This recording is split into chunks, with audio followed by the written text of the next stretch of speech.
Antes de comenzar, queremos agradecer al equipo del Centro Cultural de España de la Paz y a su maravilloso equipo de producción, que sin ellos no sería posible, a Marta, Martín y Denise, que están ahí detrás para que esta transmisión sea posible y que pueda llegar a diferentes puntos del planeta y que luego lo podamos colgar y poder compartir una vez terminado este encuentro.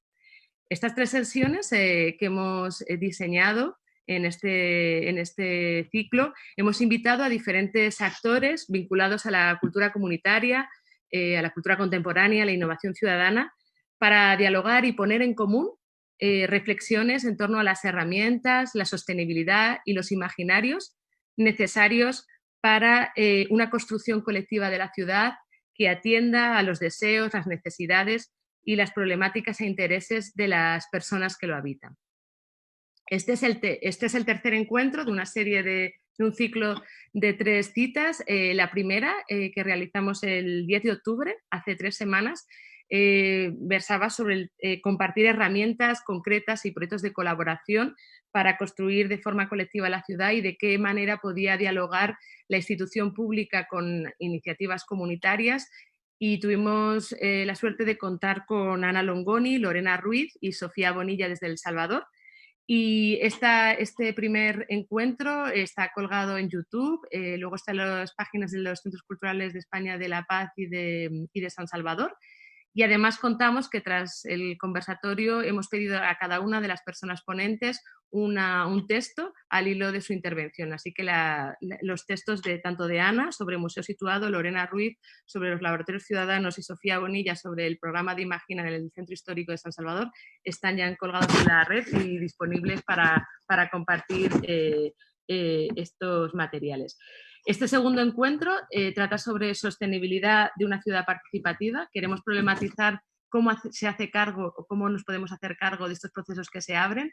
Tenemos la suerte muchísima de poder tener en este espacio virtual a Diego Peris, de Todo por la Praxis, a Santiago Eraso, investigador cultural, y a Laia Sánchez, de Citilab y Colaboratorio. Y luego David va a contarnos un poco más en detalle qué es lo que queremos desarrollar y pensar con ellos en esta segunda sesión. Y por último, la tercera y la que cierra el ciclo trata sobre esas narrativas, imaginarios y relatos compartidos que hagan germinar futuros posibles, ¿no? En un momento como el que estamos creíamos como muy necesario para además cerrar esta reflexión sobre este tipo de proyectos abiertos, experimentales y colaborativos, y contaremos con la presencia de Marina Garcés, filósofa, Susana Velasco, arquitecta, y Ticio Escobar, antropólogo y director del Museo del Barro de Asunción, Paraguay. Un marco de discusión que quiere compartir herramientas y modos de hacer para hacer frente a un momento tan extraño como el que estamos viviendo y tan urgente, ¿no? Para ver cómo poder reencontrarnos y reforzar estos vínculos, ¿no? Entre institución y ciudadanía. Y por otro lado, nos parecía interesante un espacio que pudiera hacer también una mirada atrás y una evaluación y hacer balance de esos programas de participación e innovación ciudadana y cultural que en los últimos años, tanto en el Estado español como en Iberoamérica, han dado lugar. Y por eso queríamos también contar con estas personas. Pues, como explicaba Susana, en este segundo encuentro del ciclo queremos abordar algunas cuestiones, ¿no?, relativas a ecología, sostenibilidad, de proyectos e iniciativas que contribuyen a construir ciudad de manera participativa. La idea es que a partir de las reflexiones, las experiencias concretas de las 3 personas invitadas hoy, Diego, Santi y Laia, pensemos sobre, de manera así, o sea, lo planteamos de manera un poco general, ¿no?, sobre tiempos, esfuerzos, recursos, energías que deben aportar tanto quienes activan este tipo de proyectos como quienes toman parte en ellos, ¿no? Para introducir de manera muy sintética cuál es el ámbito de acción al que nos referimos, ¿no? Hablamos de proyectos en los que desde la ciudadanía se promueve la apropiación de espacios públicos por el bien común, procesos que surgen desde la necesidad de reconectar con el territorio propio y entre las personas que lo habitan. Algo que es indispensable para que estas acciones generen un impacto significativo en los lugares en los que se sitúan, ¿no? Nos preguntamos cómo se puede también desde la institución facilitar contextos propicios que sean capaces de implicar a esta ciudadanía activa en el diagnóstico, diseño, construcción y gestión de sus espacios y sobre todo cómo puede esto llevarse a cabo, que es un poco el eje de este encuentro, ¿no? De este segundo encuentro, cómo puede esto llevarse a cabo en adecuadas condiciones de producción, con una mejor y más justa redistribución de recursos entre las personas implicadas, ¿no? Tenemos entonces hoy la suerte de poder contar con la presencia de 3 personas que desde el ámbito cultural, la innovación ciudadana y la arquitectura nos pueden dar claves muy relevantes para ayudarnos a acercarnos a esta pregunta por la sostenibilidad de los procesos participativos y de producción cultural para la construcción de ciudad. Os invitamos a proponer todas las dudas y cuestiones que os surjan en el Facebook o en el Twitter con el hashtag Experimenta Ciudad Sostenibilidad. Estas preguntas las abordaremos en la última parte de la sesión, que será más o menos de una media hora.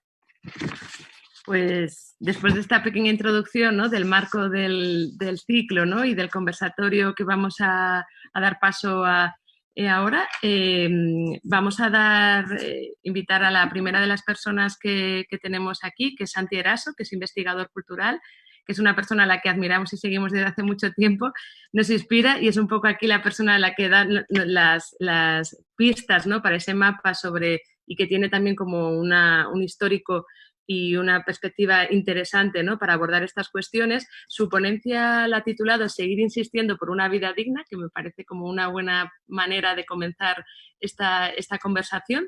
Y para dar algunas notas biográficas, que tiene muchas cosas que contar y de recorrido, Santi es licenciado en Filosofía y Letras y entre 1987 y 2006 fue director de un centro mítico, ¿no?, que fue un centro de creación contemporánea Artelecu en Donosti, y ha sido miembro del equipo de contenidos de UNIA de Arte y Pensamiento en Sevilla, y también un poco por vincular también a estos programas donde se han implementado estos procesos de participación, las nuevas las municipalidades en la anterior legislatura municipal aquí en Madrid. Fue director general de contenidos culturales de Madrid Destino y conoce un poco de cerca estas cuestiones, y como agente independiente ahora mismo, jubilar, como él dice, sigue investigando y manteniendo su blog que podéis consultar sobre arte, cultura, ética y política. Así que nada, cuando quieras, Santi, la pantalla es toda tuya, activa micro y vídeo y nada, ahí tienes el tiempo para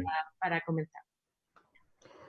Muy bien, nada, en fin, gracias por invitarme. La verdad es que tampoco, ya os dije el otro día que tampoco sé muy bien desde qué lugar objetivo hablo, ¿no? Porque ahora mismo pues estoy ya, digamos, retirado, digamos, un poco de la gestión concreta y específica de ninguna institución, y entonces, bueno, pues estoy elaborando una especie de teorías defensivas mías personales, defensivas contra este mundo que parece que nos acecha y no nos deja vivir una vida digna, pues tratando de elaborar teorías generales, muy generales, que tampoco seguro, no creo que aporten nada al debate, porque están ya casi todas dichas por otras voces, que además generalmente mi voz no es más que un simple eco de otras voces. Nunca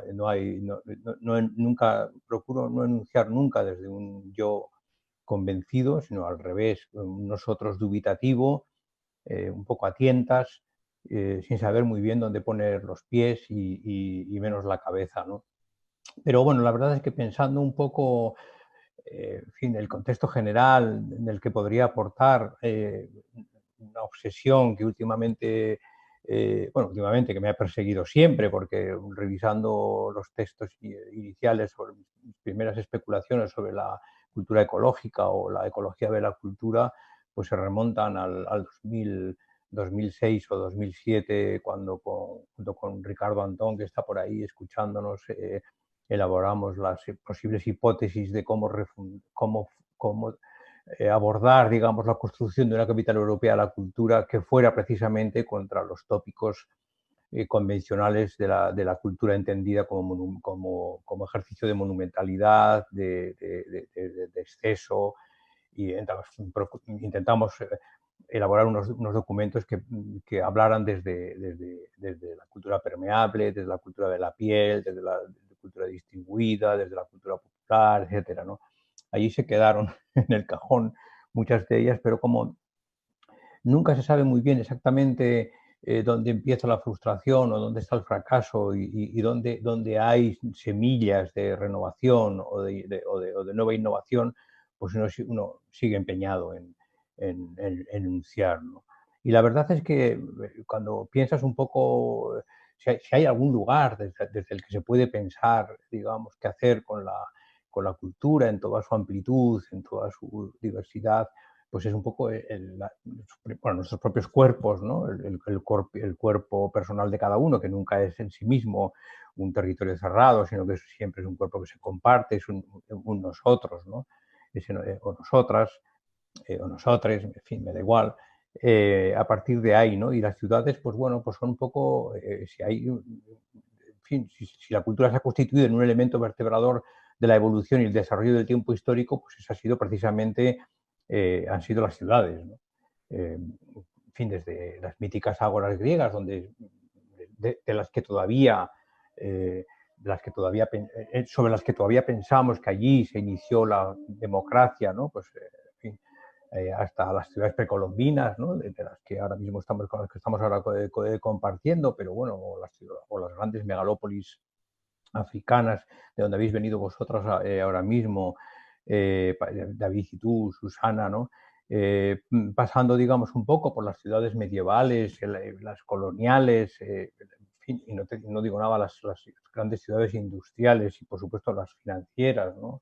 Que son las que han determinado ahora cómo el sistema económico en el que vivimos determina, digamos, nuestros comportamientos y nuestras subjetividades, ¿no? Pues a partir de ahí, de esas ciudades, uno piensa y actúa, ¿no? Y bueno, pues lo hemos hecho en distintos lugares. Ahora mismo estoy yo aquí encerrado, autoconfinado, en una especie de exilio jubilar, exilio de Madrid, quiero decir, jubilar aquí en la Costa del Sol, que a muy pocos kilómetros de Málaga, que es, pues, en fin, un pueblo de la costa, un paradigma del turismo universal, que, en fin, además Málaga, en términos relativos, probablemente es la ciudad del mundo con más museos pensados única y exclusivamente para ser visitados solamente por turistas, ¿no? Es decir, de museos que solamente afectan al sector servicios y, desde luego, en muy pocos casos atraviesan los cuerpos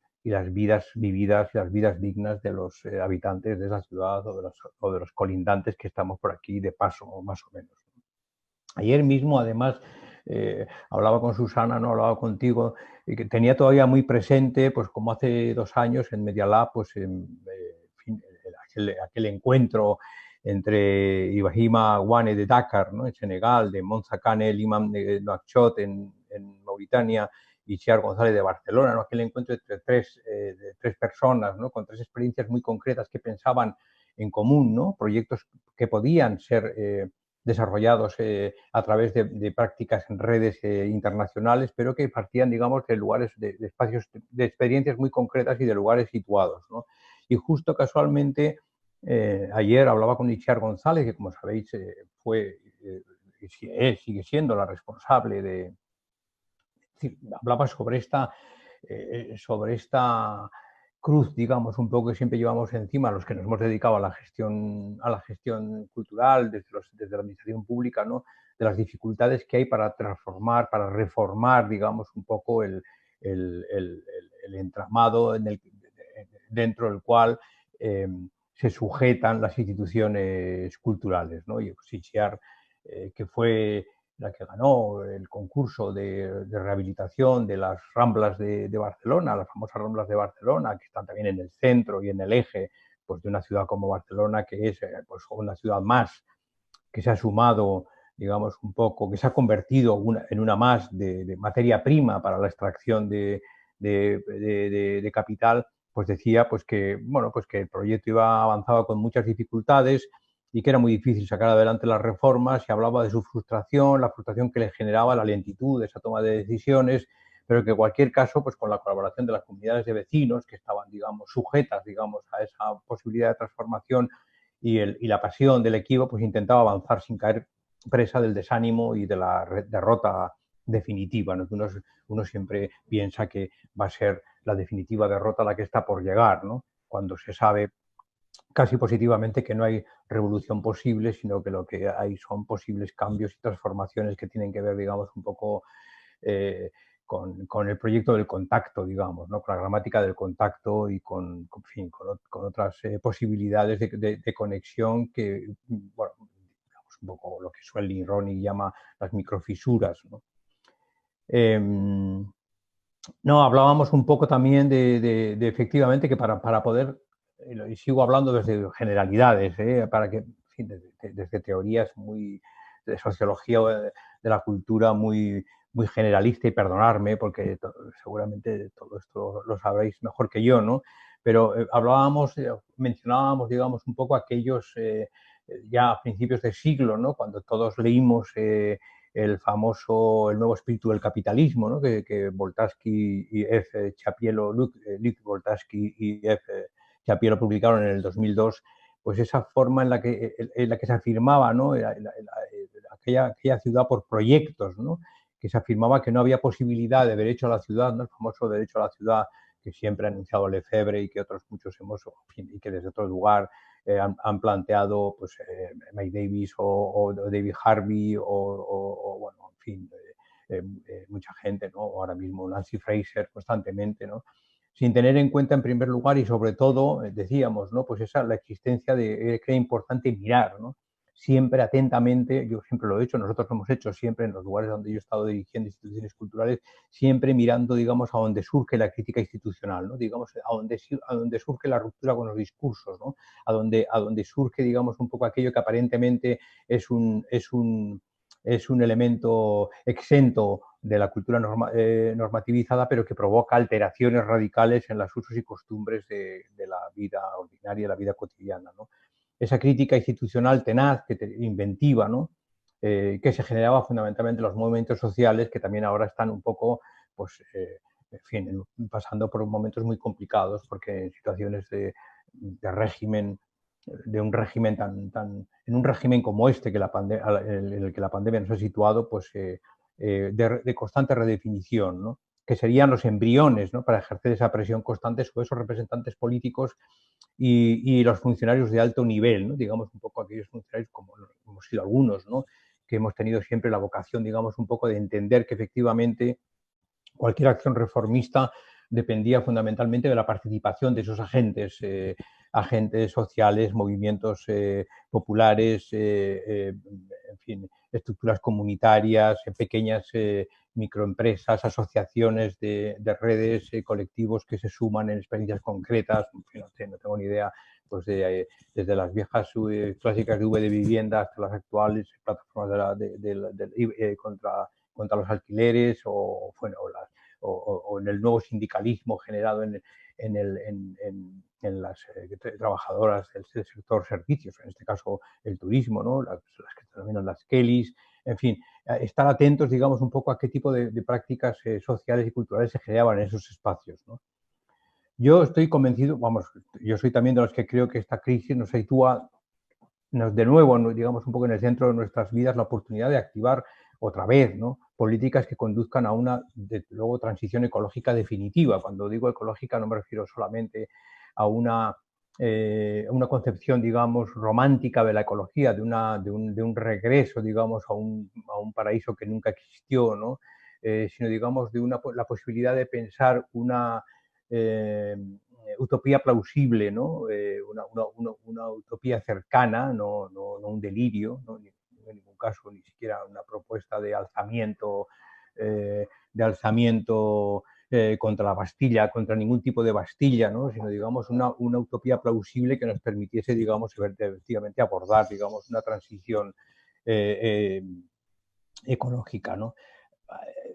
Bueno, algo parecido pasó en la crisis de principios de siglo, en la crisis de la crisis financiero especulativa inmobiliaria, y entonces, bueno, pues incluso allí se llegó a proclamar, en fin, muchos líderes, Sarkozy, entre otros, llegaron a proclamar con la boca pequeña la reforma del régimen del capitalismo, ¿no? Incluso se habló de la refundación de un nuevo comunismo democrático, de allí surgieron pues de las revueltas en las plazas públicas, la aparición de nuevas fuerzas políticas progresistas, municipalistas, con las que muchos hemos compartido experiencias también frustrantes, pero también algunas alegrías, y apuntar esas alegrías merece la pena, mientras efectivamente detrás las fuerzas hegemónicas se reorganizaban y se rearmaban para que las cosas volvieran a ser lo mismo, ¿no?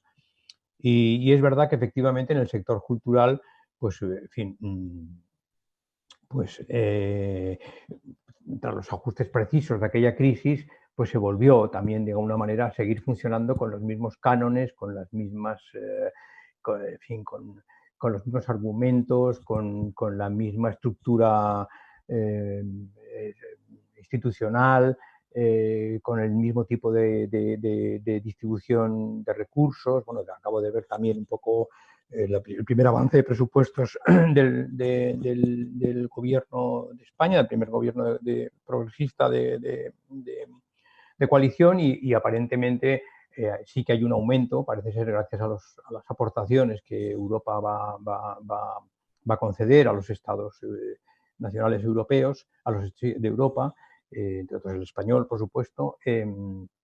Pero en principio la estructura económica del presupuesto sigue siendo el mismo, y la mayor parte de los recursos, un porcentaje muy alto, pues va destinado, pues, a los grandes buques insignias, a los espacios institucionales característicos y a los modelos de distribución clásicos, fundamentalmente pues a la industria de la cultura. Ya veremos cómo se puede distribuir a la comunidad, ¿no? Por tanto, yo creo que en este escenario, pues yo creo que el sistema del arte y la cultura no puede estar exentos, no deberían de estar exentos de un análisis crítico respecto a su función social primigenia, creo yo, porque en contra de esa misión, pues en demasiadas ocasiones, desafortunadamente, pues ha funcionado con la misma lógica productivista, acelerada, consumista, pues que este tipo de economía en el que estamos nosotros todos insertos, pues imponen nuestras vidas, ¿no? Bueno, y en una deriva además muy poco ejemplar, pues las instituciones públicas, la mayor parte de ellas han imitado, digamos, ese modelo, ¿no? Y han reproducido o reproducen esas dinámicas, convirtiendo pues gran parte de la actividad cultural en un bien de uso, en un bien de consumo, en un bien de cambio, en lugar en un bien de uso, no, perdón, en un valor de cambio, en moneda, en mercancía, en lugar de fomentar su valor de uso, ¿no? Accesible, universal, distribuido, comunitario, en fin. Y además, claro, ojo, no necesariamente gratuito, pero también, es decir, sujeto también, digamos, a una economía de servicios que permita una retribución justa de los trabajos realizados por esa condición. Sabemos, ¿no?, que hay un cierto corporativismo del sector cultural en connivencia con los discursos de una gran parte de la industria de la cultura, ¿no?, que dicen que en el mundo del arte y la cultura lo importante es que se mantenga su industria, ¿no? Siempre es un poco esa voz que dice, no, el sector de la cultura fundamentalmente son sus industrias culturales, ¿no? Y de luego pues hay una despreocupación, o si no una despreocupación, como una especie de discurso de, bueno, sí, es que, bueno, lo demás no sabemos lo que es, lo demás, en fin, sí, son, sí, esas prácticas, sí, cosas de barrios, cosas de tal, es decir, despreocupándose de una dinámica que se despreocupa de la supervivencia de un ecosistema que para mí es muchísimo más rico, que es muchísimo más complejo, y que además de mercancías, que también no hay ningún problema para que se produzcan mercancías. Yo esta noche seguramente me conectaré a no sé qué serie de Netflix, pues bueno, pues porque nadie está, nuestras subjetividades no están todas atrapadas, y estamos todos atrapados y procuramos convivir con las contradicciones como buenamente podemos, ¿no? Que además de mercancías, decía, produce una vasta y profunda red de bienes comunes, muchas veces inapropiables, ¿no?, que pertenecen, digamos, un poco al sustrato comunitario, que aunque se desarrollan, ya lo he dicho antes, en gran medida dentro de una economía de intercambio de servicios, es decir, hay un trabajo remunerado, pues como en el sistema educativo y en el sistema sanitario, que también hay una gran industria educativa y una industria sanitaria, pero hay un sistema público de salud y un sistema público de educación donde hay trabajadores que cobran un sueldo digno y viven dignamente su condición profesional, ¿no? Bueno, en fin, se me acaba el tiempo, ¿no? ¿Cómo voy? Sí, un minutito te dejo. Bueno, a mí no me cabe duda que más que nunca, ¿no?, que sí, que yo creo que efectivamente, en fin, muchos trabajadores que durante esta pandemia hemos oído, ¿no?, muchos trabajadores pues lamentarse efectivamente de la manera en la que han quedado absolutamente sin trabajo, están en condiciones precarias, y algunos se preguntaban, oye, ¿para qué queremos las instituciones culturales si solamente, única y exclusivamente se sirven a sí mismas, ¿no? Frente a esa posición, digamos, un poco nihilista, ¿no? Pues, en fin, uno siempre piensa que efectivamente se puede volver a repensar o pensar o revolver, que digo yo, en este caso, el sistema cultural desde unos parámetros más justos. ¿Y cómo se podría hacer? Pues no me cabe duda que ahora mismo, más que nunca, pues aplicando, digamos, el criterio de la contención ecológica, tanto en cantidad, pensando menos en acelerar la máquina productiva, pues, en fin, yo creo que la inflación de actividades es abrumadora, como en calidad, sobre todo atendiendo fundamentalmente mucho más a los aspectos reproductivos de la vida, ¿no? Con más cuidados, en fin, cuidados mutuas y sobre todo fundamentalmente menos precarización laboral, ¿no? Menos concentración, masificación, monumentalidad y más descentralización, una diseminación mucho más cuidadosa por los pequeños espacios culturales, por las redes sociales, por los espacios comunitarios, ¿no? Y yo creo que para salir de esta crisis, sí, ya termino ya, yo creo que para salir de esta crisis con cierta dignidad, ¿no?, y cierta justicia, pues las instituciones públicas y las administraciones deberían de pensar más en invertir más y mejor los recursos directamente en las personas que proveen y trabajan en la producción de contenidos y entre todas las partes implicadas, como he dicho antes, ¿no?, retomando un poco la idea esta de la ciudad de los proyectos de Chapiel y de Voltaski, entre las partes implicadas responsables, los políticos, las instituciones, los titulares, los equipos técnicos, los sindicatos, los trabajadores, racionalizar, reorganizar el gasto derivado de los mantenimientos de los equipamientos, por ejemplo, pensar de nuevo los presupuestos de otros lugares y hacer que los recursos públicos fluyan a ser posible por estas capas. Sé que es muy complicado, ya lo sé, pero esta vez, como en la crisis de 2008, el ajuste no debería hacerse a costa del eslabón más débil, que en un sentido estricto es el eslabón más fuerte porque es el más necesario de todos en la cadena de valor de la institución del sistema cultural. Me consta que esa sensibilidad está bastante extendida entre muchos técnicos y profesionales de alta... Bueno, de hecho, por ejemplo, pues la semana pasada cuando Ana Longoni nos habló de los proyectos que estaban desarrollando en el Reina Sofía, pues esa sensibilidad ya está escrita en los cuerpos de esos técnicos, ¿no? Y hay otros lugares, bueno, acaba de publicarse en el MAGUA también un manual estupendo de Jaime Vindel sobre estética y ecología social, donde plantea sin ninguna duda cosas parecidas a las que yo digo, pero con muchísima más rigor académico y desde luego con mayor capacidad para enunciar de otra manera que no sea balbuceando como balbuceo yo estos deseos, ¿no?, digamos, de esta transición ecológica que tiene que ver, digamos, un poco con poner la vida en el centro, la vida digna, no en el centro, sino la vida digna de las personas que pueden vivirla con dignidad y también de la mano de la cultura. Poco más puedo decir ahora mismo. En la segunda parte quizás un apunte más. Has comentado, ¿no?, lo de poner la vida en el centro, y también has enunciado de la precariedad existente que hay en el tejido cultural y que lleva esto tiempo, ¿no?, arrastrándose, y viene muy bien para la segunda de las intervenciones que va a realizar Diego Peris, arquitecto y miembro y fundador del colectivo Todo por la Praxis, con una ponencia que ha titulado Precariedad y contradicción de la ciudad participativa, o sea que creo que viene perfecto para poner como en concreto, ¿no?, cuáles son ese contexto material para producir y desarrollar este tipo de procesos. Diego es arquitecto y es activista y artista, es licenciado en la Escuela de Arquitectura de Madrid en 2008 y, como comentaba, es director y cofundador de Todo por la Praxis, un colectivo mítico de la escena de la arquitectura aquí en Estado español, pero sé muy bien que por Latinoamérica ha estado mucho, desde 1999. Es coordinador de numerosos procesos de participación ciudadana y ha sido también coordinador del proyecto Mares Madrid, un proyecto de intervención urbana a través de la economía social y solidaria, y conoce muy de cerca los límites, ¿no?, y las potencias de este tipo de procesos, y por eso le hemos llamado, le hemos pedido que comparta sus reflexiones y su experiencia en torno a esta cuestión. Así que cuando quieras, Diego, el micro y la pantalla para ti.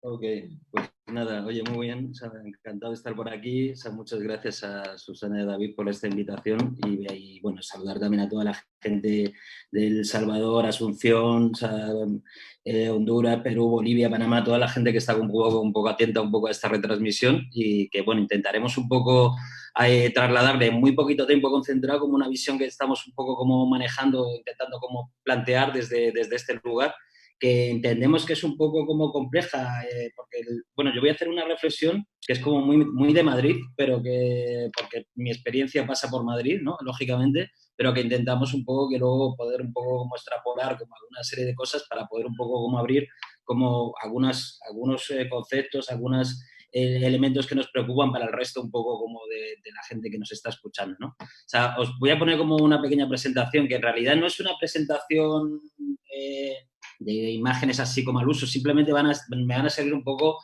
como de herramienta así como ilustrativa, ¿vale? O sea, no tenemos como o sea, no hay como un guión así como muy concreto, como os digo, es una reflexión que pasa un poco por dos elementos que quería un poco trasladaros. Uno es el elemento de reflexión de una historia, o sea, de cómo se ha construido esa ciudad participada a la que yo mismo formo parte desde como colectivo, como activista, como agente independiente y que me ha atravesado, que se ha construido durante un tiempo, que empieza casi como aquí en el Estado español, en democracia aparece en el 77, vamos a decirlo con esa fecha, o sea, y luego vamos un poco como, bueno, durante ese tiempo han ido pasando una serie de cuestiones que creo que son importantes de rescatar para plantearnos un poco qué es eso, esa sostenibilidad de la ciudad participativa, cuáles han sido sus contradicciones, cuáles han sido sus precariedades, qué cosas son rescatables. Pues hay un tema que dentro un poco del contexto que nos estamos un poco planteando de este encuentro, de qué implica experimentar la ciudad, se nos plantea también, o sea, se nos interpela un poco a plantear qué cosas pueden ser rescatables, ¿no? O sea, es algo que, por ejemplo, Marina Garcés se lo estaba planteando un poco, más allá de hacer como una crítica también un poco, que sí que es interesante como también tenerle ese posicionamiento crítico, que yo creo que luego, desde mi caso, es un poco cómo voy a abordar un poco como esta intervención, pero luego también un poco qué cosas pensamos un poco que también podemos rescatar, ¿no? O sea, ese es un poco como el guión donde yo me voy a intentar mover, o sea, y luego también atravesado por mi propia experiencia personal, ¿no? O sea, que la propia experiencia personal, como os decía, como un colectivo, como un agente independiente, que también está atravesado un poco por esa sostenibilidad, esas sostenibilidades que, bueno, a fecha de hoy, pues como todos estamos en un serio peligro, ¿no? O sea, entonces, bueno, nosotros, o sea, sí que, bueno, tenemos como un marco, o sea, donde se empieza como a generar como un primer sustrato, por eso hemos dado un poco como esas analogías un poco como zoológicas a lo que sería un poco como lo que ha constituido un poco la ciudad participada a fecha de hoy, que en nuestro caso un poco fue como el movimiento vecinal en Madrid. Esto también se dio en otras ciudades en España, pero bueno, después de la salida de la dictadura, el movimiento vecinal fue como muy importante, como un movimiento articulador de un montón de reivindicaciones ciudadanas que existían en toda la periferia, sobre todo de la ciudad, donde la ciudad tenía un montón de precariedades. Pues era una ciudad que había sufrido como una fuerte migración de campo-ciudad, donde realmente había una fuerte desigualdad social y donde existía como una estructura, o sea, que estaba como empezando a constituirse como a las puertas de la ciudad. O sea, como aquí veis una imagen que os he puesto un poco pues, de los barrios que están como a las afueras de Madrid. Estos eran los obreros, trabajadores que construían luego la propia ciudad y que estaban un poco bueno, en esas condiciones de precariedad. Todo este magma, todo este tejido constituyó un poco como un movimiento vecinal que ha sido un poco el que ha asumido un poco las reivindicaciones de transformación de la ciudad a futuro, ¿no? O sea, en casi todos estos barrios, pues bueno, son barrios de asentamientos, de informalidad, que prácticamente no tenían ningún tipo de equipamiento, servicios, dotaciones, infraestructuras, calles, etcétera. Prácticamente era una ciudad por construir. Entonces, todo lo que era el movimiento político, inicialmente todo el movimiento político-social, articula una serie de reivindicaciones que dieron y posibilitaron un poco que esta ciudad se constituyera tal y como es hoy en día, ¿no? Estos son los años 80 en la ciudad de Madrid. Esto fue como un movimiento primigenio, un poco. Es un movimiento que no forma parte prácticamente pues de lo que entendemos ahora por los colectivos, ni tanto ni de artistas ni de arquitectos preocupados por la ciudad. Era un movimiento social y político de base. Había algunos arquitectos implicados, pero no desde lo que entendemos nosotros ahora un poco como algunos arquitectos con sensibilidad y politizados que se implicaron en estos procesos y hicieron como un montón de desarrollos y construcciones de edificaciones o de urbanizaciones dentro de la ciudad a través de procesos de participación. O sea, nosotros, bueno, os hemos traído un poco también como, por ejemplo, esta imagen. Esto es de un barrio de las afueras de Madrid, que es Palomeras Bajas. Como veis en una imagen anterior, esto es una intervención que hicimos ahora actualmente. Esta reivindicación, el barrio nuestro, era una reivindicación de los 80 y esta es una reivindicación que hemos un poco como también actualizado.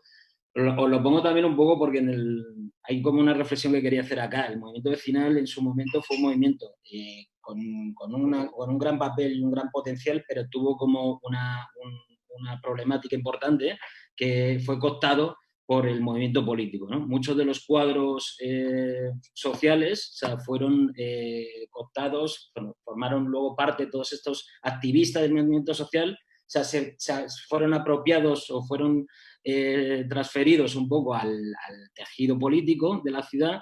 Por lo tanto, el movimiento asociativo quedó vaciado, o sea, tanto pues, de esos responsables y también quedó vaciado un poco de contenidos, ya porque fueron instrumentalizados políticamente. Esto pues, es un poco como una lectura que nos genera como una reflexión, ¿no? Como muchas veces luego también ha pasado desde otros lugares y desde otras maneras, de cómo en algún minuto un poco como la política asume o se apropia del movimiento social, o sea, para fines pues puramente instrumentalistas dentro un poco del ámbito político, ¿no? O sea, con los peligros que pueda llegar a tener. Esto es una de las lecturas que a mí me llega a interesar.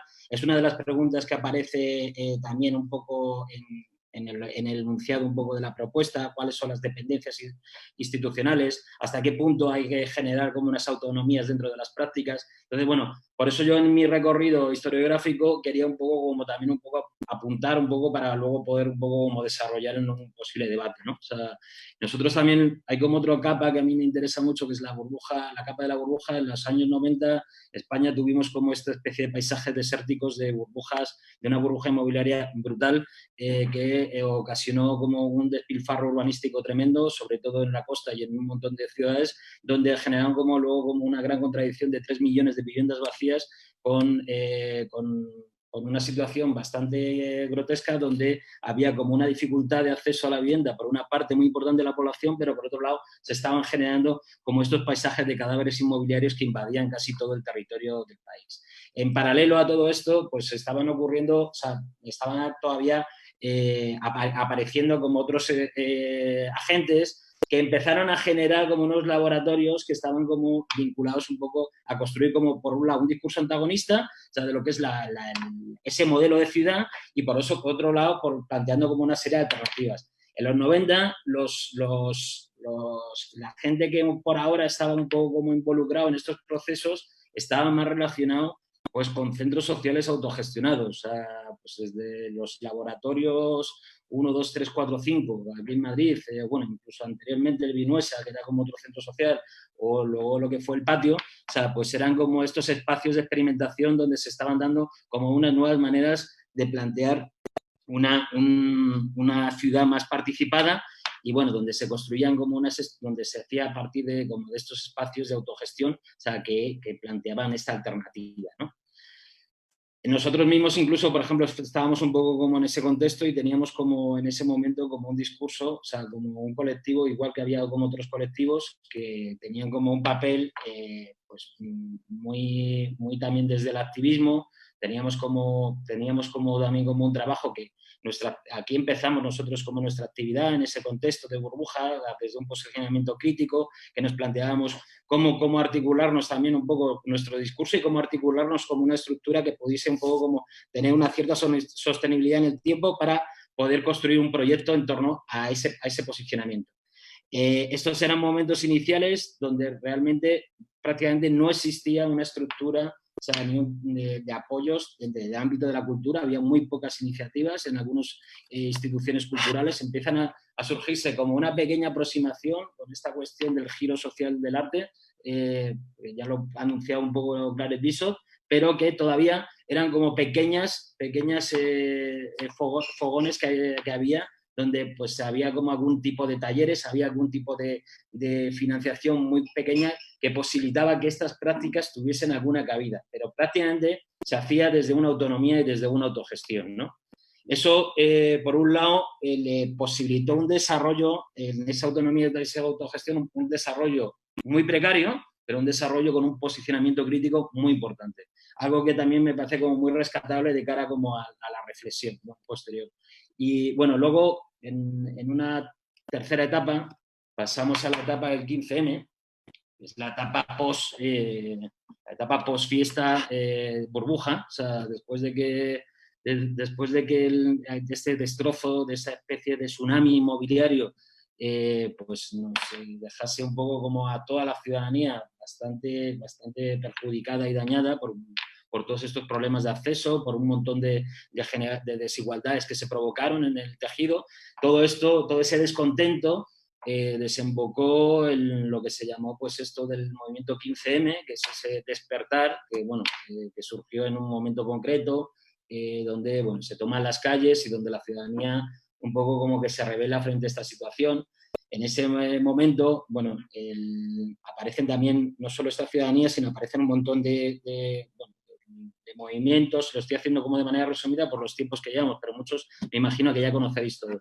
Simplemente un poco mencionaros que bueno, fue como un momento muy importante donde empiezan a aparecerse como unas estructuras ciudadanas de base que fueron luego además como muy reveladoras a la hora de articular movimiento social dentro de la ciudad, como fueron las mareas ciudadanas. O sea, quizá para mí un poco la marea ciudadana más importante es la marea, la marea que está más vinculada con el Stop Desahucios, la plataforma de afectados por la hipoteca, que fue un movimiento que precisamente un poco estaba haciendo una reivindicación frente a estas cuestiones de defensa un poco del derecho a la ciudad, ¿no?, que comentaba Santi, ¿no? Una defensa un poco a la gente que estaba como en situación de precariedad, de expulsión de sus viviendas, donde empieza como además a articularse una cosa como muy importante, que es como cómo se articula un movimiento de reivindicación en torno al derecho a la vivienda, que es normalmente aquí, bueno, en cualquier lado, el derecho a la vivienda está atomizado, ¿no? O sea, como todo el mundo realmente es el banco, el que te expropia es el banco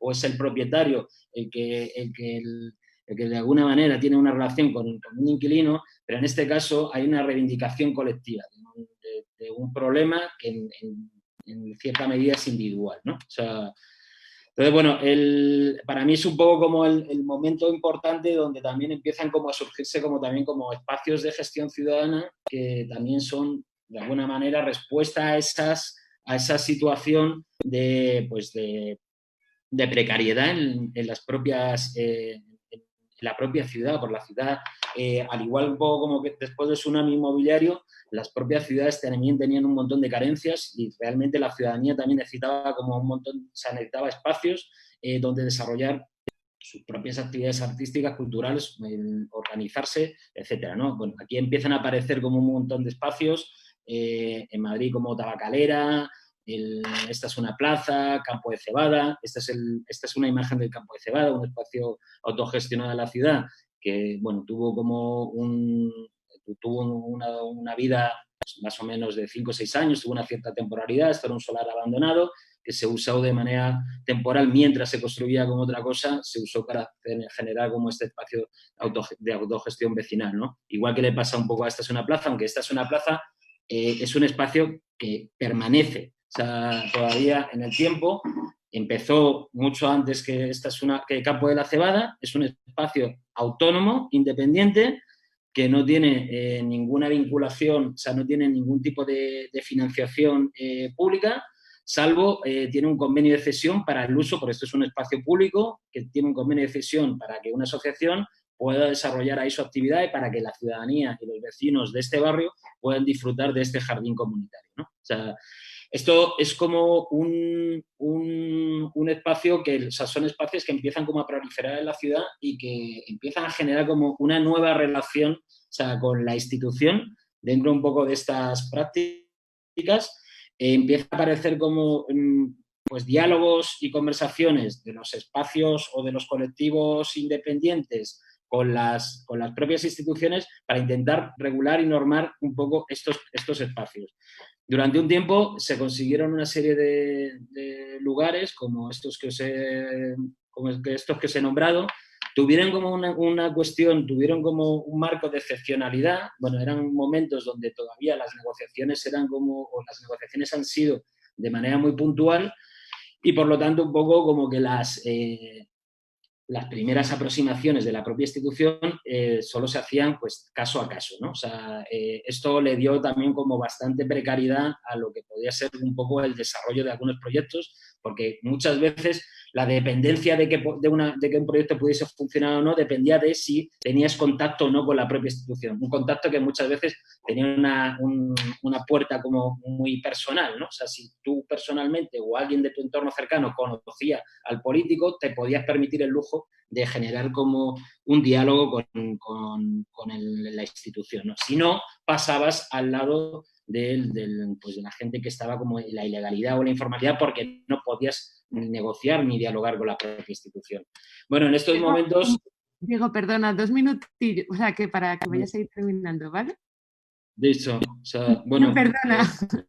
Nada, pues voy por la mitad. Os hago como un resumen, muy resumen. O sea, bueno, os decía que en estos momentos, bueno, hay como un montón de gente que empieza ya como a consolidarse. De hecho, nosotros, por ejemplo, abrimos también como un espacio que también plantea un poco, o sea, como que empezamos un poco como a construir unas ciertas estabilidades en torno a un contexto donde realmente ya había posibilidades, donde ya había como, donde ya las instituciones culturales empiezan a tener en cuenta un poco estas prácticas, empezamos un poco como a generar como algún tipo de relaciones como más estables y empiezan a haber unos apoyos muy puntuales, pero que nos dan como un espacio para el desarrollo de una actividad de cultura de proximidad y de base y sobre todo un poco como en barrios, por ejemplo, como nosotros en Vallecas, desarrollando y abriendo un espacio como es el Instituto de Ullosel. Y bueno, la última capa que a nosotros, aunque me quede un minuto, la voy a hacer en un minuto, o sea, en un minuto y medio, pero creo que es importante.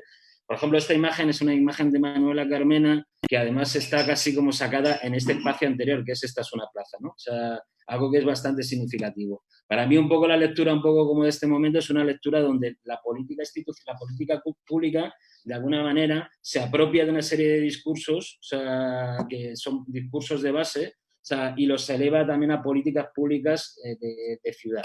En muchos de esos casos, esas políticas públicas de ciudad, pues bueno, han tenido pues unas consecuencias bastante complejas, porque pues han desactivado políticamente a muchos de los movimientos, se han también, igual que pasó en las etapas anteriores, donde del movimiento vecinal, también han desactivado a un montón de entidades y colectivos que han sido subsumidas un poco por las propias instituciones culturales, o sea, y en otros de los casos pues han planteado como una estrategia que más allá de generar como una apuesta o un apoyo puntual dentro del contexto de estas políticas públicas, luego no les han generado una continuidad y cuando han desaparecido y han dejado un vacío muy importante, que es el vacío que nos encontramos ahora, ¿no? Que de manera artificial se desarrollaron unas políticas concretas, cuando desaparecen, pues realmente nos encontramos con una problemática importante porque ya no existe como esas posibilidades de desarrollo.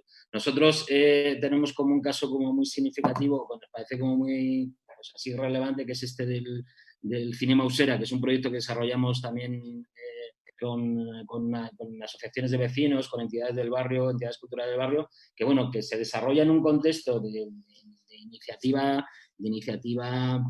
de apoyo por un espacio cultural como ese Intermedia, pero que luego posteriormente se desprendió un poco como de esos espacios y tuvo como un desarrollo más autónomo a partir de un poco como de pues, programas públicos que tenían que ver con los presupuestos participativos y apoyos que tienen que ver como políticas culturales de proximidad a través de las juntas de distrito de su barrio, ¿no? Para nosotros esto es un camino que nos parece muy importante y que hay que tenerlo como en cuenta de cómo, o sea, por un lado, hay como unos apoyos institucionales que son importantes, interesantes y que hay que tener, pero luego también como que esos apoyos no generen dependencias, se generen como también como posibilidades instrumentos, herramientas y recursos para que puedan tener unas ciertas autonomías esos proyectos.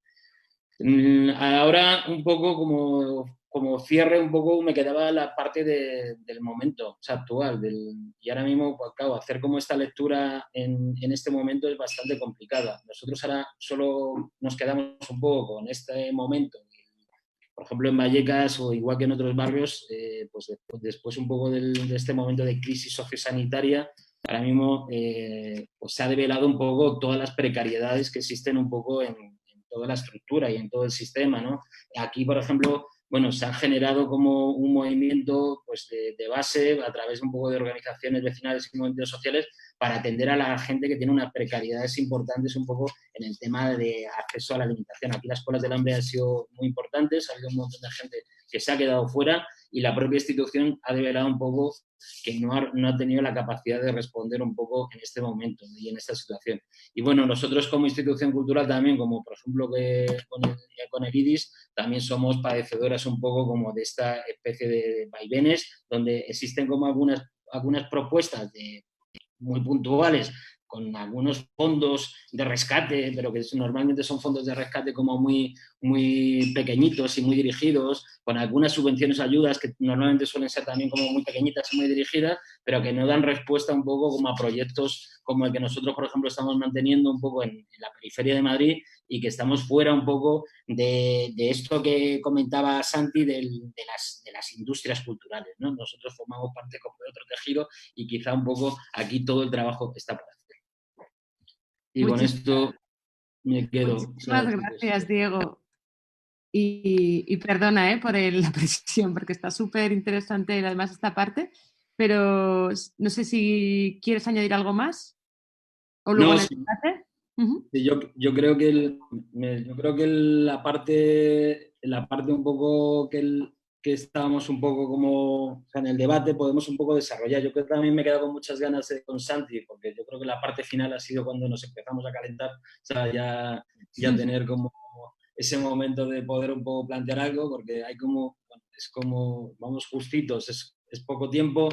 Entre que calentamos motores y armamos un poco todo esto, ¿sabes? Cuando ya empezamos un poco a darle como una vuelta. Y luego lo que sí que os pediremos tanto a nuestra audiencia que nos está escuchando como a vosotros, a lo mejor alargar un poquito, aunque terminemos más tarde, porque creo que merece la pena que aunque estemos un poquito con un poco de retraso, terminamos más tarde para tener esa media hora después de debate. ¿De acuerdo, Diego? De hecho. Genial, pues muchísimas gracias y creo que además viene muy bien para este cierre, ¿no? que recoge ahora Laia Sánchez de Citilab y el colaboratorio, de esa ausencia, ese vacío, ¿no? que ha habido tras el cambio de ciertas políticas locales en algunas de las ciudades del Estado español y tras la pandemia, ¿no? De qué manera organizarse, ¿no? y generar espacios de cooperación entre estas entidades, ¿no? Entre los espacios más comunitarios, activistas, ciudadanos, desde la administración pública, desde las universidades. Entonces nos parecía interesante invitar a Laia Sánchez, que trabaja, ¿no? y desarrolla su trayectoria entre las ciencias, el arte, la tecnología y la sociedad. Es profesora asociada de la Facultad de Ciencias de la Comunicación de la Universidad Autónoma de Barcelona y es responsable del área del colaboratorio del Citilab en Cornellà de Llobregat, que es una ciudad que está cerquita de Barcelona. Y su trabajo desde 2008 ha sido justamente el generar y posibilitar ecosistemas de colaboración con la ciudadanía y con el entorno más local y poner en el centro de la innovación como un derecho, como algo que ocurre, que existe. Y nada, y entonces os parece también bonito como cierre un poco de qué manera generar una red, un espacio para dar valor y mutualizar prácticas, recursos y experiencias en este sentido donde la innovación esté como en el centro. Así que cuando quieras, Laia, te pones micro y vídeo. Tienes 15 minutitos, 20 y nada, tranquilos. Lo único terminaremos más tarde si nos importa para que dé pie al debate. Muchísimas gracias. Un auténtico placer estar aquí y me ha gustado mucho escuchar a Santi y a Diego. A Santi porque comparto, ¿no? Ese análisis donde entender lo cultural no solamente desde su faceta más industrial o desde esas industrias culturales, sino poner el valor como en los agentes y en todos esos colectivos y esa energía que hay en la cultura comunitaria y en la importancia de cuidar esos tejidos más allá de las grandes instituciones y de los proyectos insignia. Respecto a lo que nos contaba Diego, yo que soy de barrio, ¿no? del Carmelo, que estaba viendo ese recorrido, ¿no? y cómo me resuena, ¿no? a cómo mis abuelos llegaron desde Andalucía a esos espacios, ¿no? que eran prácticamente, se construían como primero como de barracas y cómo después se luchó desde los barrios, ¿no? por conseguir escuelas dignas, equipamientos dignos, ¿no? diciendo esto como el barrio es nuestro. Mis padres estaban totalmente involucrados en la transformación de nuestro barrio y como a todo, a participar, ¿no? y a cambiar las cosas, uno lo aprende cuando se implica, ¿no? viviéndolo. Yo, bueno, eso también ha sido parte de mi trayectoria, aunque ahora vivo en Cornellà del Llobregat, donde también desarrollo mi actividad en el City Lab, un laboratorio ciudadano, que me ha permitido pues, poner en juego, ¿no? Esos distintos ámbitos que para mí son fundamentales, ¿no? que de alguna manera es un hacer política con la posibilidad de generar cosas nuevas, ¿no? porque es verdad que los que vivimos, después de vivir todas esas capas de las que nos hablaba Diego, han habido momentos de mucha desolación y de muchas decepciones y de mucha frustración. Entonces, es importante generar visiones y compartir visiones que nos permitan construir futuro. Y donde en esos paisajes no sean de desolación, sino que pueda crecer la hierba, ¿no? que pueda aparecer no solo la hierba, sino jardines, ¿no? como el que nos mostraba Diego, e incluso bosques, ¿no? de participación y de vida democrática. Ahora venimos de un momento, de una situación excepcional donde nos hemos visto replegados, ¿no? y ya desde la pasada primavera fue importantísimo ver cómo era justamente el compromiso personal lo que se ponía en el centro de la acción, de la defensa de lo común y de lo público. Y vimos que este movimiento en primavera era ejemplar. También estamos viendo ahora, en esta segunda embestida, que de alguna forma hay un cierto agotamiento y el compromiso de alguna forma se debilita. Así que me parece que es importante, y para mí por eso es un privilegio poder hablar aquí un poco en nombre de muchas otras, ¿no? que han formado parte también durante el confinamiento de este movimiento del colaboratorio, para compartir esta visión de que es fundamental conectar, de alguna forma, conectar innovación ciudadana y participación democrática. Y esto es importante hacerlo e impulsarlo desde el sector público, desde todos sus niveles, desde todas sus instituciones, porque necesitamos contribuir a generar, federando recursos, ¿no? incorporando planes de acción de las distintas instituciones y de distintos tamaños, distintos sectores, de distintos ámbitos territoriales, para ofrecer unos nuevos espacios híbridos porque ahora, ¿no? como nos estamos viendo replegados a nuestras casas, en muchos momentos nos estamos viendo impedidos de participar, ¿no? del espacio público, vemos limitados nuestra propia movilidad y muchas de nuestras libertades democráticas. Hace falta que estos espacios como el que tenemos ahora, ¿no? estos espacios digitales, cogen una presencia importante, pero también tenemos que seguir reivindicando estos espacios de presencialidad y, dentro de lo posible, aferrarnos a ellos y defenderlos.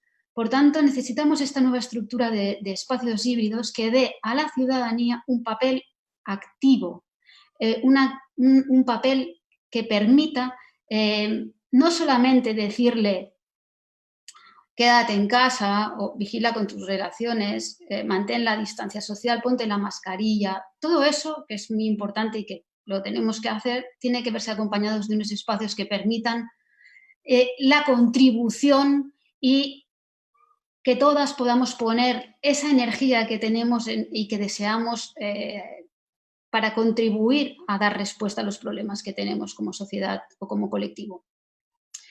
Y esto es fundamental porque esta estructura que estamos necesitando tiene que ser transversal, tiene que ser distribuida, tiene que ser híbrida, presencial y virtual, tiene que sumar las fuerzas de todo esto que estamos defendiendo y que durante el confinamiento hemos estado ocupando videoconferencias, espacios de co-creación, destilando documentos colectivos, manifiestos. Todo esto es necesario ponerlo en juego y movilizarlo, porque también estamos viendo que estamos atravesados por unas tensiones muy peligrosas y como no hagamos uso y no defendamos y no abramos desde lo público estos espacios a la participación que recuperen esos movimientos vecinales y que permitan que más allá de la manifestación a pie de calle se puedan dar procesos de co-creación como una forma, no nueva, pero como una forma importante de acción colectiva que permita ser parte de la construcción a la respuesta a los problemas que nos atraviesan. Digo respuesta, no solución, porque bueno, la solución puede ser tentativa, ¿no? Muchas veces esas respuestas van a ser prototipos y habrá que irlas iterando y trabajando y elaborando, pero ese espacio de contribución corresponsable y que ponga y dé dignidad al conocimiento y a las capacidades de la ciudadanía para que se pongan al lado de los técnicos, de las instituciones públicas y de los políticos para dar respuesta a esos desafíos. Que ahora tenemos uno de una crisis sanitaria, pero sabemos que hay una crisis económica, hay una crisis ecológica y que todas ellas necesitan del cambio de los comportamientos de la ciudad, de las personas, de la ciudadanía, de la gente que está también en los territorios rurales. Por tanto, necesitamos una nueva estructura que sea transversal, que sea distribuida, que sea híbrida. Necesitamos esa estructura para desplazar la energía negativa propia, ¿no? Que se apropia del miedo y de la frustración y que alimenta a los populismos, porque más allá del momento, ¿no? En que delegamos representación en las urnas, si activamos la escalera de participación, hay que tener un derecho al acceso a la información, hay que abrir espacios para el diálogo, hay que abrir espacios para la deliberación, ¿no? Para la toma de decisiones, pero también para la colaboración. Y ahí en ese espacio en el que se abre a la colaboración es donde tenemos que conectar con las posibilidades de la innovación ciudadana. La innovación ciudadana es poder transformar las cosas que nos rodean y que no nos gustan. Es de lo que estaba hablando Diego, que hacían, ¿no? Mis padres o mis abuelos cuando llegaron al barrio y querían, ¿no? Nuevas infraestructuras. Ahora muchos barrios contamos con infraestructuras, polideportivos, bibliotecas, muchas infraestructuras de proximidad, centros de atención primaria, y lo que ahora están necesitando esas infraestructuras es conectarse en este sistema que necesitamos armar, donde los distintos departamentos y las distintas instituciones, empezando por las de la proximidad, abran estos espacios de interficie, ¿no? De relación con la ciudadanía, de participación y de innovación ciudadana. Y esto tiene que pasar, y es importantísimo que se haga, y tiene muchas implicaciones. No significa que vayamos a crear una estructura nueva que vaya a cooptar todos esos recursos, sino que los recursos, que son muy importantes y deben venir de esos presupuestos públicos, no tienen que ser solamente venir de los presupuestos que vienen desde cada uno de los sectores o departamentos, por ejemplo, ¿no? Del sector cultural, y ser una parte, ¿no? Una parte de lo que se destina al sector cultural para poder hacer un poquito de innovación y participación en los centros culturales o en las instituciones, sino que también tienen que venir de lo que es el propio paquete del sistema de innovación y de esos recursos que vienen desde los fondos estructurales para transformar o para dar respuesta a esta crisis tan importante que nos atraviesa. Por tanto, aquí lo que necesitamos es una nueva forma de organizarnos, una nueva estructura que tenga y que funcione con unas lógicas más propias de esta metáfora ecológica que usamos, ¿no?, para pasar del sistema al ecosistema. Y cuando hablamos de esa lógica de ecosistema y que incorporamos, ¿no?, esa idea de intentar ser más sostenible, lo que estamos hablando es de una nueva forma, de una forma distinta de hacer las cosas. Una forma en que ya no se apliquen esas lógicas de dominación, no se apliquen esas lógicas donde es la administración, ¿no?, la empresa y la universidad las que saben y la ciudadanía es el cliente o está infantilizada de alguna manera, ¿no?, diciéndole lo que tienen que hacer, sino que hay que abrir ese espacio donde se colabora en una mayor horizontalidad y donde la ciudadanía pone sus conocimientos, sus capacidades y su compromiso, y las instituciones públicas también tienen que poner y estar a la altura con sus recursos, habilitando procesos y haciendo lo que allí se hable, se decida, se construya, se pueda llegar a la realidad y luego pueda trasladarse y escalar. Y que también pueda pasar eso haciendo proyectos ¿no?, que fomenten la colaboración entre los distintos territorios, ya sean estos el barrio, los distintos barrios, los distintos municipios, las comarcas, las regiones o a nivel estatal o internacional. Por tanto, esas posibilidades de la red nos las ha dado Internet y la cultura digital, las hemos aprendido, hemos visto que es posible. Durante todo el primer confinamiento, ¿no?, hemos podido formar parte de distintas llamadas a la participación, desde confinados y confinadas desde nuestras casas, ¿no? Por ejemplo, desde CityLab, enseguida que Raúl Oliván nos lanzó una propuesta, ¿no?, para empezar a colaborar, de los primeros días del confinamiento, a identificar iniciativas de innovación ciudadana. Luego, con la gente de Media Lab Prado empezaron a hacer laboratorios distribuidos, ¿no?, y después desafíos comunes, ese maravilloso mapa que se ha escalado, ¿no?, donde se ponían chinchetas con ofrecimientos y necesidades de la ciudadanía. Toda esa energía, ¿no?, y los distintos hackatones que se han ido produciendo han demostrado que la capacidad de la ciudadanía de contribuir, ¿no?, es grandísima y ha estado y ha salido al encuentro a cada llamada a la participación. Por tanto, aunque ahora vengamos institucionalmente, no podemos ir actuando a golpe de último BOE y últimos acontecimientos. Tenemos que, por supuesto, respetar las medidas que pongan por delante la salud de todas, pero también tenemos que empezar a organizarnos y a coordinarnos, mirar a los lados y empezar a federar recursos y planes de acción. Y tenemos que hacerlo convencidas de que juntas vamos a ser mucho más fuertes, pero no solamente juntas entre las distintas instituciones, sino también con la ciudadanía. De lo contrario, la energía que no encuentra un vehículo y un espacio para contribuir se estanca y se convierte en frustración, en desafección. Y estamos viendo manifestaciones de esa índole. Por eso es muy importante, no solo para la salud pública, sino para la salud democrática. Lo que decía, conectar innovación ciudadana con participación democrática y hacerlo desde las instituciones con más proximidad. A todo se aprende. Las escuelas, las bibliotecas, los centros de atención primaria, esos espacios conectados y imbrincados con los distintos colectivos del barrio, tienen que volverse a activar y se tienen que activar desde lo digital o cuando podamos desde lo presencial o desde lo híbrido. Hay que poner en valor que somos muchas los que formamos parte del ecosistema de innovación ciudadana. A lo mejor muchos colectivos no se reconocen con esa etiqueta, pero es que ahí hay una operación de ir a por un paquete de recursos, ¿no?, que también tiene que capilarizar a los agentes sociales, a los agentes comunitarios.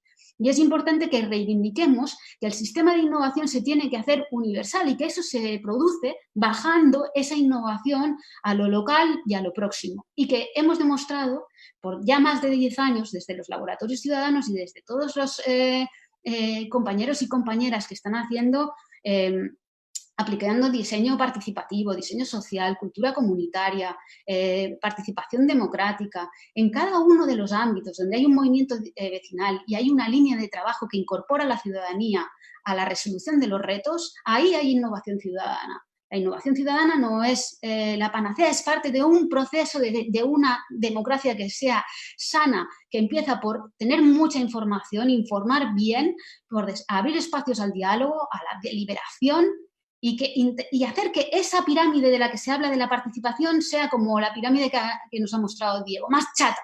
Y que arriba de la pirámide haya una gran meseta que quepan muchas, que no sean simplemente unos pocos que son los que nos representan una vez votamos, que vale, que también, pero tenemos que articular los distintos niveles del proceso y conectar la innovación ciudadana ahí, porque lo que no se puede es decir que no tenemos posibilidad a construir, a dar respuesta a lo que nos pasa, conjuntamente con nuestras vecinas y vecinos o con nuestros compañeros y compañeras a los que nos afecta a algún aspecto en nuestra vida. Y ahí ponemos nuestras economías, nuestros cuerpos y nuestras vidas en juego. Por tanto, esta lógica de ecosistema, ¿no? Nosotros desde los más de 150 personas que estuvimos en el colaboratorio pensando cómo sostenemos la colaboración cuando se acabe este primer confinamiento, ¿no? Y ahora estamos en ese momento. Y ahí lo tuvimos claro, tenemos que empezar por federar recursos, pero también tenemos claro que tenemos que ponerlo dentro de las agendas políticas, que tenemos que ponerlo ya sean a nivel estatal, regional, comarcal, municipal, en nuestras propias instituciones, tenemos que ponerlo dentro de nuestros planes de acción. La colaboración se tiene que dotar de recursos. Esos recursos tienen que ser mayoritariamente una parte importante públicos. También la ciudadanía va a poner recursos de su capacidad, su compromiso y su movilización. Por tanto, lo público tiene que estar a la altura y tienen que estar federados. Y además de estar federados, tienen que capilarizar. No pueden estar cooptados todos los recursos desde las grandes infraestructuras o instituciones. Tienen que capilarizar. Aquellos que están recibiendo el golpe, la aguantada en toda la cara de la violencia que tiene parar la economía de uno o de una, ¿no?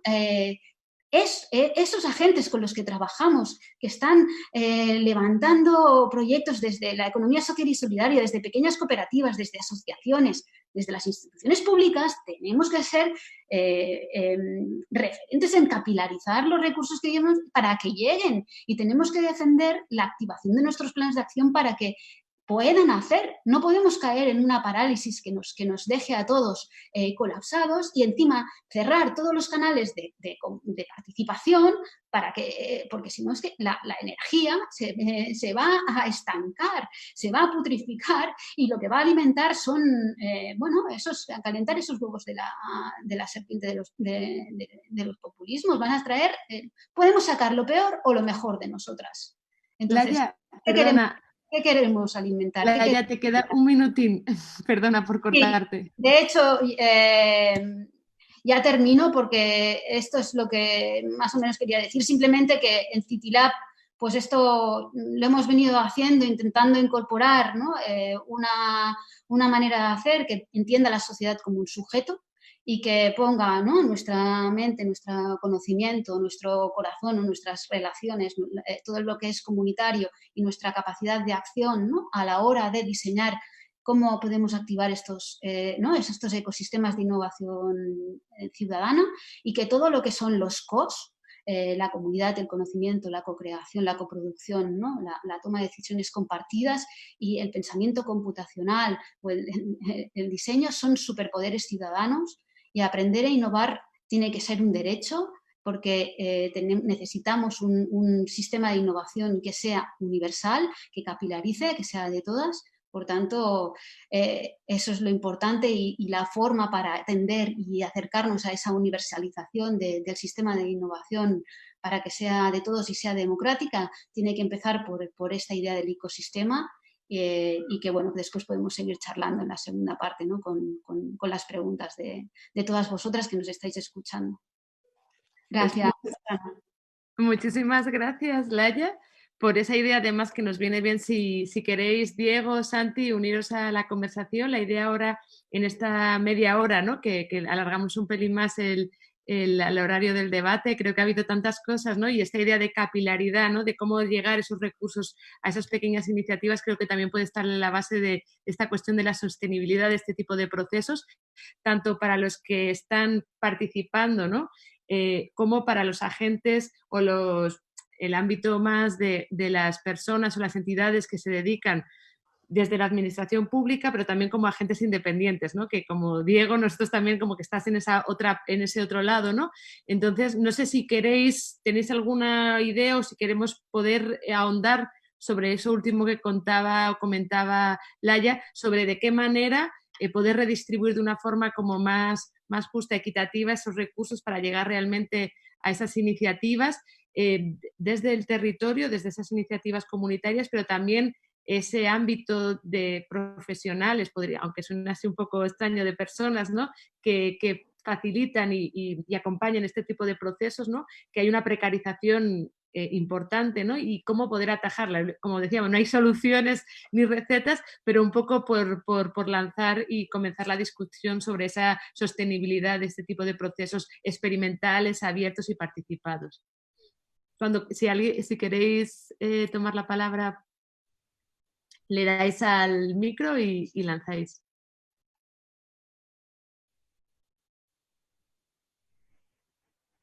Bueno, ¿Sí? Diego, ¿quieres? Yo me tiro. Te lanzas, muy bien.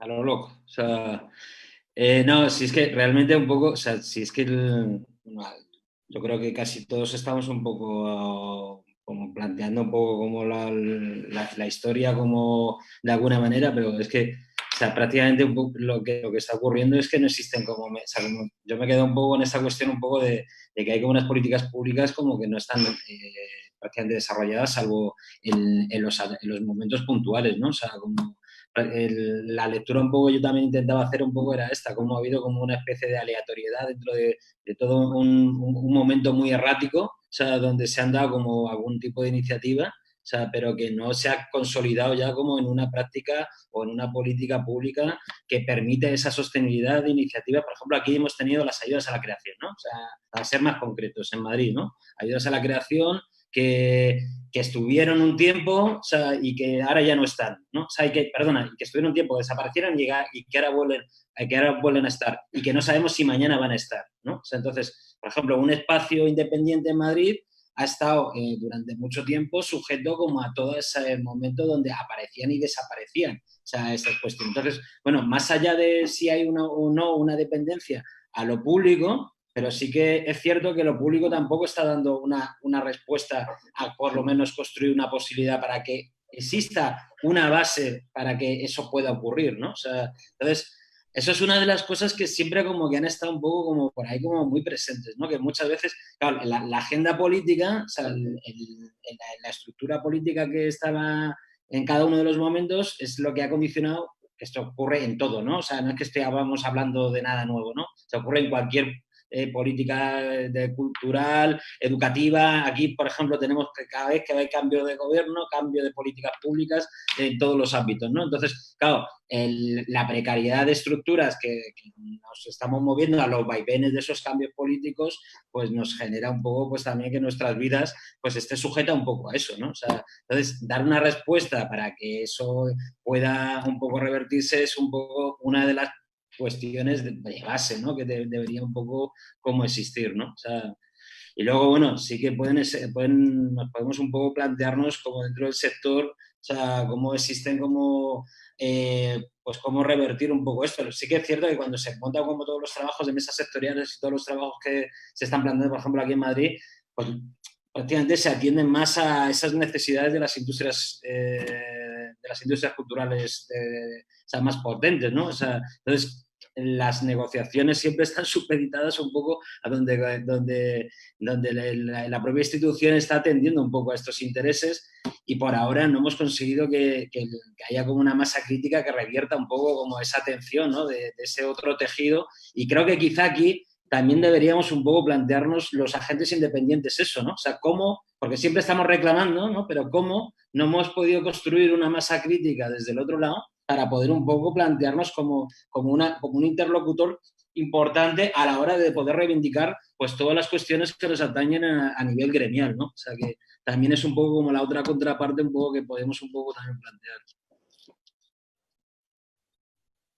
Sí, pero qué importante organizarse, ¿no? Quiero decir, esto que está empezando, ¿no?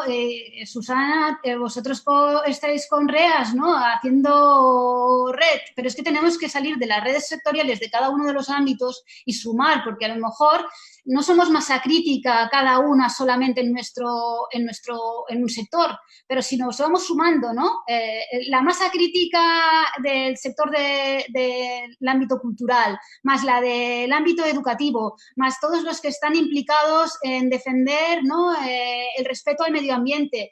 Vamos, los que están por el derecho a la vivienda, las mareas en el ámbito de sanidad. Si vamos sumando los que estamos por ese tipo de políticas en los distintos sectores, a lo mejor sí que hacemos masa crítica, ¿no? Un poco ahí hace falta como articular en cada uno de los sectores y organizarse, pero también luego conectarnos, ¿no?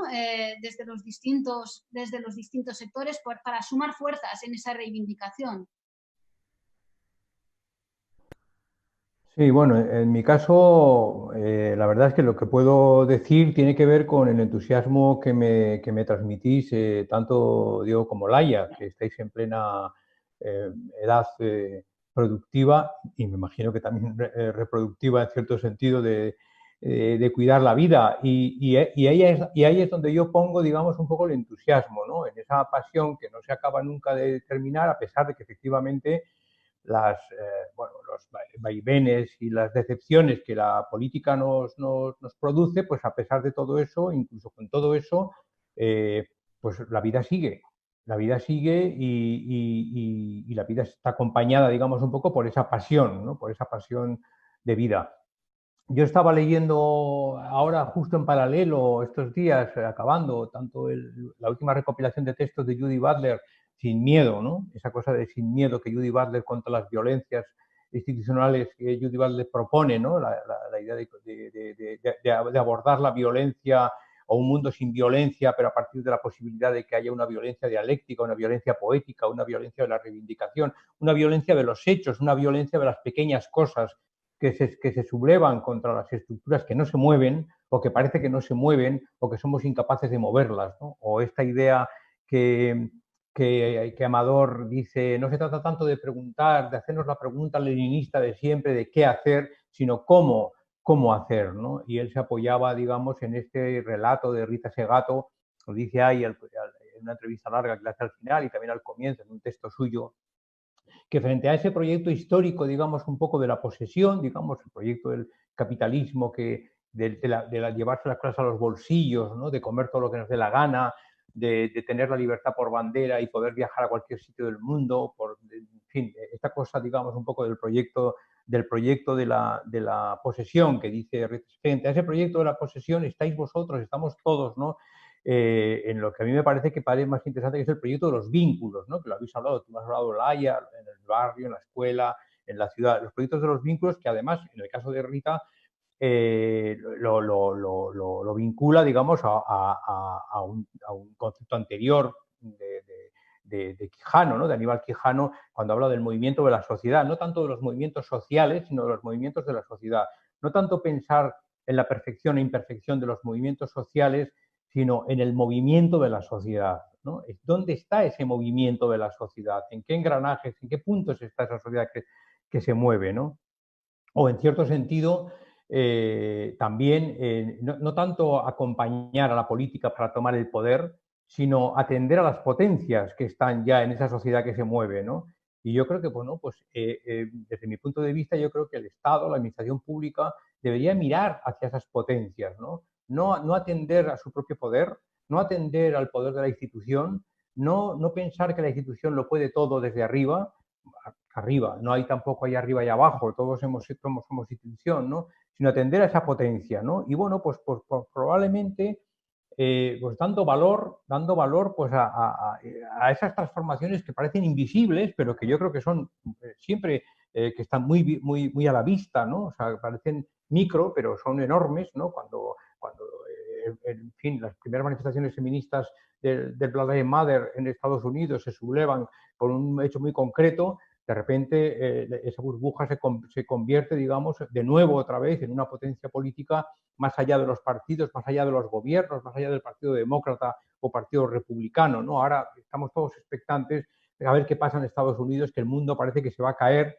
o va a volver a caer otra vez en las redes de Trump, cuando realmente tampoco, en fin, el otro señor, iba a decir Bin Laden, perdón, el candidato. Biden, no, la verdad es que Biden...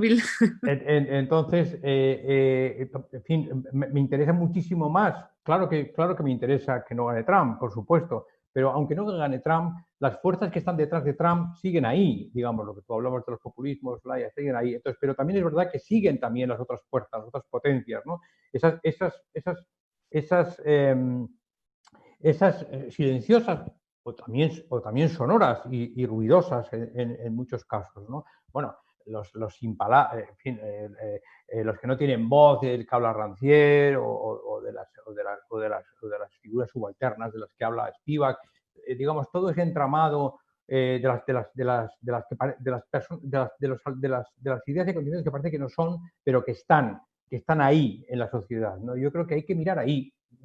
Bueno, pues a mí cuando yo estaba en Artelicu intentaba mirar, oye, ¿qué pasa en las casas ocupas? Oye, ¿qué pasa con el feminismo? ¿Qué pasa con el copyleft? ¿Qué pasa con la gente que se peleaba? Oye, ¿qué pasa con la nueva arquitectura? Ahí apareció Santiago Cirujeda intentando tirar las paredes. Allí estuvieron todos estos proponiendo, digamos, otros modelos arquitectónicos, en fin, a través de arquitecturas colectivas. Es decir, mirar hacia otro lado.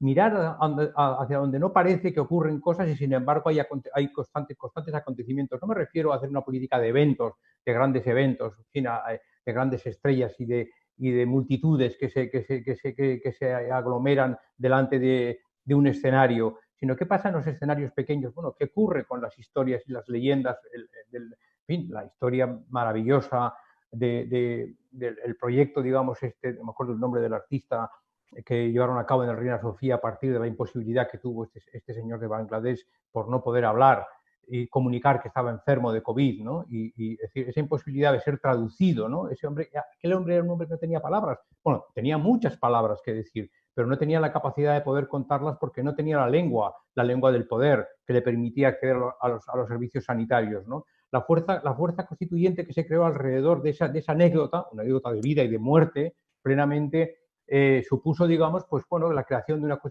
constituir una asociación de vecinos a favor de la traducción, y el Reina Sofía pues ha asumido, digamos, a su manera, ha asumido, no sé cómo lo hará, ha asumido, digamos, ese hecho y lo ha convertido, digamos, en algo que forma parte, digamos, de otras formas de relatar el museo, de otras formas de contar el museo. A mí me encantó que lo contara Nologoni, pero cuando leí el texto me emocioné tanto que pensé que esa microhistoria de un hombre silencioso, que está en los intersticios informales, además, de Bangladesh, en Lavapiés, en un barrio, en fin,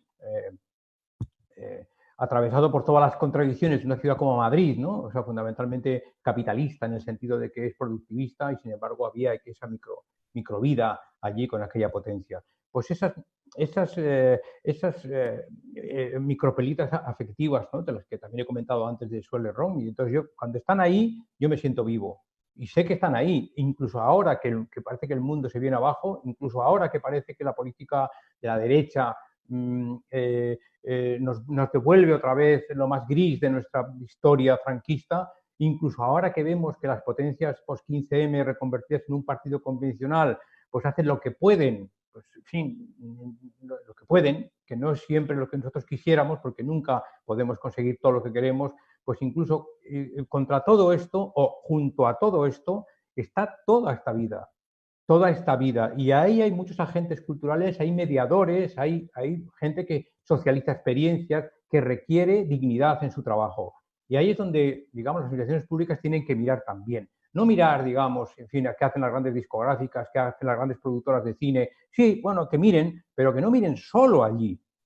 O sea, que piensen de una forma más distribuida, que compartan los recursos, que no miren solo a los grandes bestsellers, que no miren solo a las grandes editoriales, que piensen en otros modelos editoriales que no necesariamente pasan por la industria del libro, modelos editoriales que tienen que ver con producir textos, con producir materiales pequeños, pero que pueden ser como este librito de traducción, ¿no? En eso me empeño y por eso uno vive con dignidad, incluso jubilado, pensando que efectivamente pues estáis ahí y bueno, pues Diego con su pasión y tú Laia con la tuya y entonces pues bueno, pues nada, daros las gracias, pero un poco más. Qué mal. No sé, gracias, Sant. Sí, bueno, o sea, comparto también totalmente esa sensación de agradecimiento por la pasión y la manera de contar las cosas que nos habéis regalado, porque la verdad es que como que, no sé, o sea, que activa muchas preguntas. Yo, la verdad es que habéis lanzado tantas cosas a tantas escalas que me resulta difícil como formular una en concreto.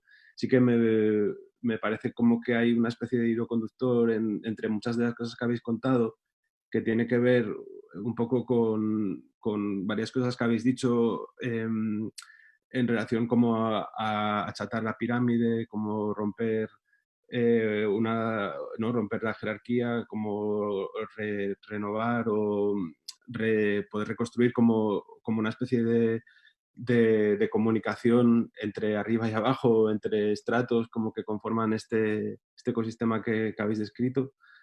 No sé, como la sensación sí de que hay como mucho empuje y muchas ganas y mucha capacidad de ofrecer cosas para cambiar las cosas desde abajo, digamos, desde una situación que todo el rato se describe como precaria y en riesgo y parece como que falta lo que habéis dicho, ¿no? Como una capacidad desde arriba o desde las posiciones donde se toman decisiones que parecen que son las más transformadoras como para escuchar estas otras posiciones, ¿no?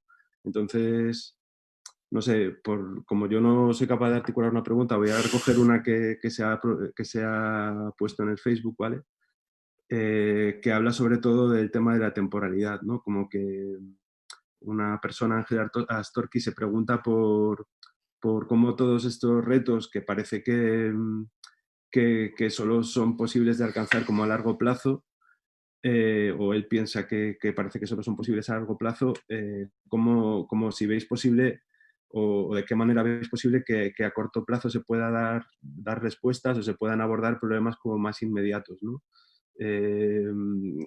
Como esta idea de laboratorios ciudadanos, de innovación ciudadana, como si requiere aún más tiempo se pregunta Ángel, ¿no? Para que sus dinámicas estén más generalizadas socialmente hablando. Como que no sé si se entiende la pregunta.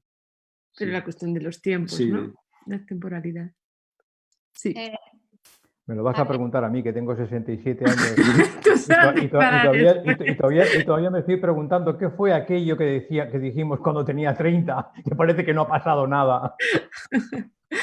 Venga, Laia, sí. A ver, uno en la vida necesita luces largas, estrategia y luego tácticas cortas. O sea, hay que combinar las dos porque tenemos que saber hacia dónde queremos ir. Para eso necesitamos compartir una estrategia común, compartir un marco común, compartir una visión. Eso nos permite que, aunque estemos actuando desde lugares muy distintos, cada una de nuestras pequeñas acciones, desde nuestras pequeñas conquistas, porque la lucha siempre paga y siempre se consiguen, desde esos intersticios, desde esos lugares pequeños, se consiguen cosas, pero podemos irlas sumando si estamos trabajando todos en una dirección compartida. Por tanto, hay que ser muy, muy inteligente con a qué le dedicamos los recursos. Muchas veces es verdad, tiene más con el saber cuidarse y a veces no desperdiciarse, no regalarse en todas y saber dirigir. Pero si somos capaces de combinar lo que son acciones de temporalidad corta, ¿no? Estamos viendo que hay formatos que podemos llamar, hay de muchos tipos, ¿no? Hay laboratorios ciudadanos que están que son temporales, otros pueden ser estructurales, no es obligatoriamente solamente acciones temporales, pero hay que duran una semana, hay que duran un día, hay que pueden durar una temporalidad más larga porque requiere una transformación.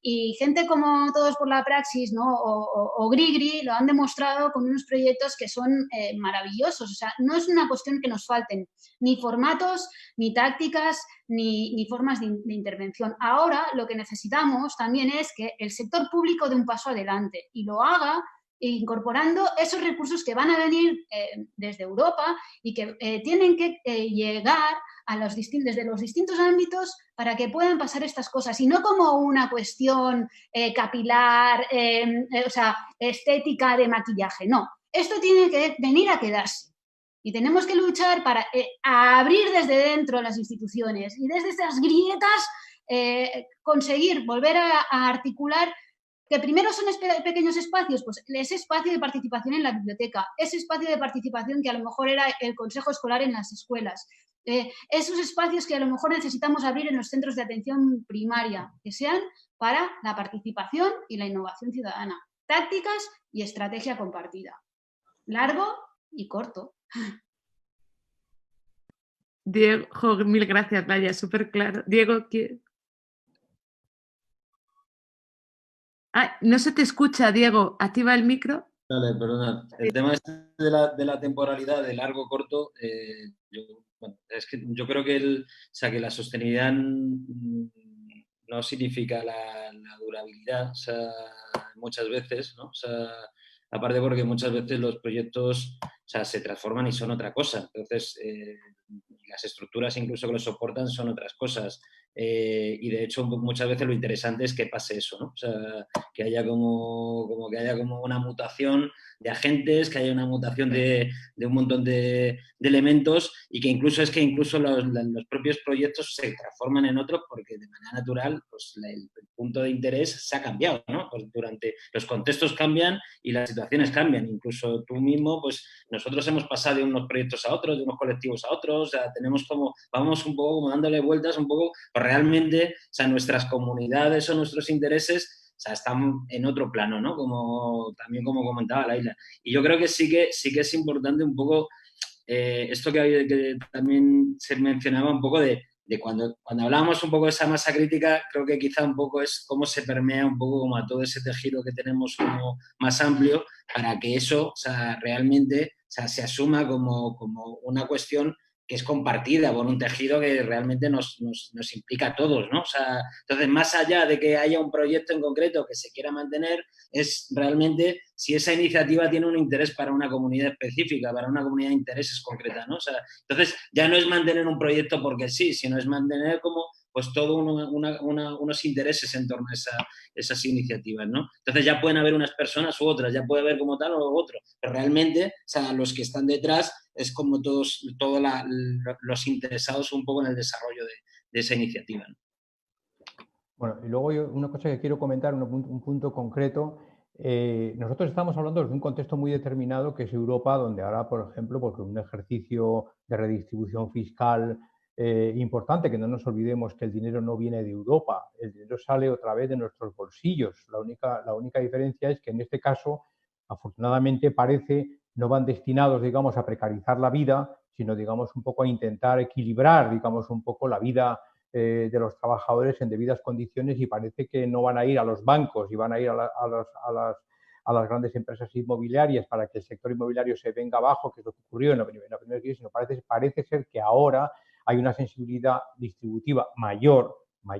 Pero la paradoja que se producen paradojas curiosísimas, que es que esta sensibilidad distributiva se ve abocada a tener que distribuir los recursos hacia los lugares donde precisamente se produce el caos, donde se produce... ¿Qué ocurre, por ejemplo? Yo el otro día vi la lista de la distribución de los recursos, de un primer avance de lo que iba a hacer el gobierno vasco para distribuir los recursos vinculados a ese tanto por ciento que en teoría van hacia la transición ecológica, y el porcentaje mayor de los recursos iban destinados a Iberdrola y a Petronor, que son dos empresas de capital vasco, bueno, ahora ya de capital internacional, pero fundamentalmente que han sido las causantes, una parte importante de las causantes de los males ecológicos que tiene este país y que tiene Europa. y que además determinan un tipo de relación colonial con África y con Latinoamérica, ni te cuento. Entonces, lo paradójico es que otra vez, vuelvo a decir yo, es decir, otra vez se vuelven a reproducir los mismos esquemas distributivos, ¿no? ¿Por qué? Y además te dicen, no, es que los únicos que tienen capacidad burocrática, administrativa y de gestión de esos recursos son ellos, porque sí, tienen los medios para poder justificar pues la cantidad de miles y miles de obligaciones administrativas que te exigen para que te recibas 1.000 euros. ¿Qué ha pasado con la renta básica de inserción? ¿Quién la ha recibido? Pues no sé si es a un 15% o un 20%. ¿Por qué? Porque hay una cantidad de burocracia por el medio que ha impedido que efectivamente se haya distribuido pues, todo el porcentaje. Bueno, además, por lo que estoy viendo, me estoy ennegreciendo, me estoy envejeciendo, se me está yendo la luz y estoy desapareciendo, estoy desapareciendo del mapa. Pero te quiero decir que precisamente... En el ocaso de la... Pero si no se piensan precisamente esos mecanismos de redistribución de los recursos desde otros parámetros, desde otros lugares, que no sé cuáles son, la verdad, o sea, en fin, no sé cuáles son, pero algunos se me ocurren, pero tampoco aquí voy a hacer ahora Entonces yo creo que ahí hay un problema claro, que cuando ves el presupuesto de cultura del gobierno vasco, que ya lo del Ministerio de Cultura de España, que ya lo ves, y ya ves que siguen, pues, al Reina Sofía 15 millones más, al Museo Arqueológico 20 millones más, al otro no sé, no tengo ni idea, no sé cuáles son las cifras. O sea, en la estructura sigue siendo la misma, no se piensa desde otro lugar, no se piensa desde otros parámetros, no se piensa con otros paradigmas, no se piensa, digamos, en otras claves económicas posibles para entender el presupuesto como una herramienta de transformación, sino se piensa demasiadas veces los presupuestos como una herramienta de continuación. Y en esa continuación, ¿quién gana? El que más tiene, el que más puede y el que más recursos puede habilitar para camuflar la burocracia, para traspasar los límites administrativos, para crear lobbies, para crear grupos de influencia, etcétera, etcétera. Entonces, otra vez, las más débiles, las partes más débiles, la cadena más débil, que es la más fuerte de valor, queda ahí en un lugar a la espera, bueno, a ver qué me cae de la mesa, a ver qué migajas me caen, ¿no? En fin, creo que habría que pensar desde otros parámetros también, aprovechar la oportunidad, pero bueno, ya os digo que no soy muy optimista. Puede encender una luz, creo, ¿vale? Muchísimas gracias, Santi, que creo que, bueno, que ha resumido un poco las circunstancias actuales, sobre todo en Europa. Es verdad que esta conexión la estamos haciendo también con Latinoamérica, que tienen un contexto diferente.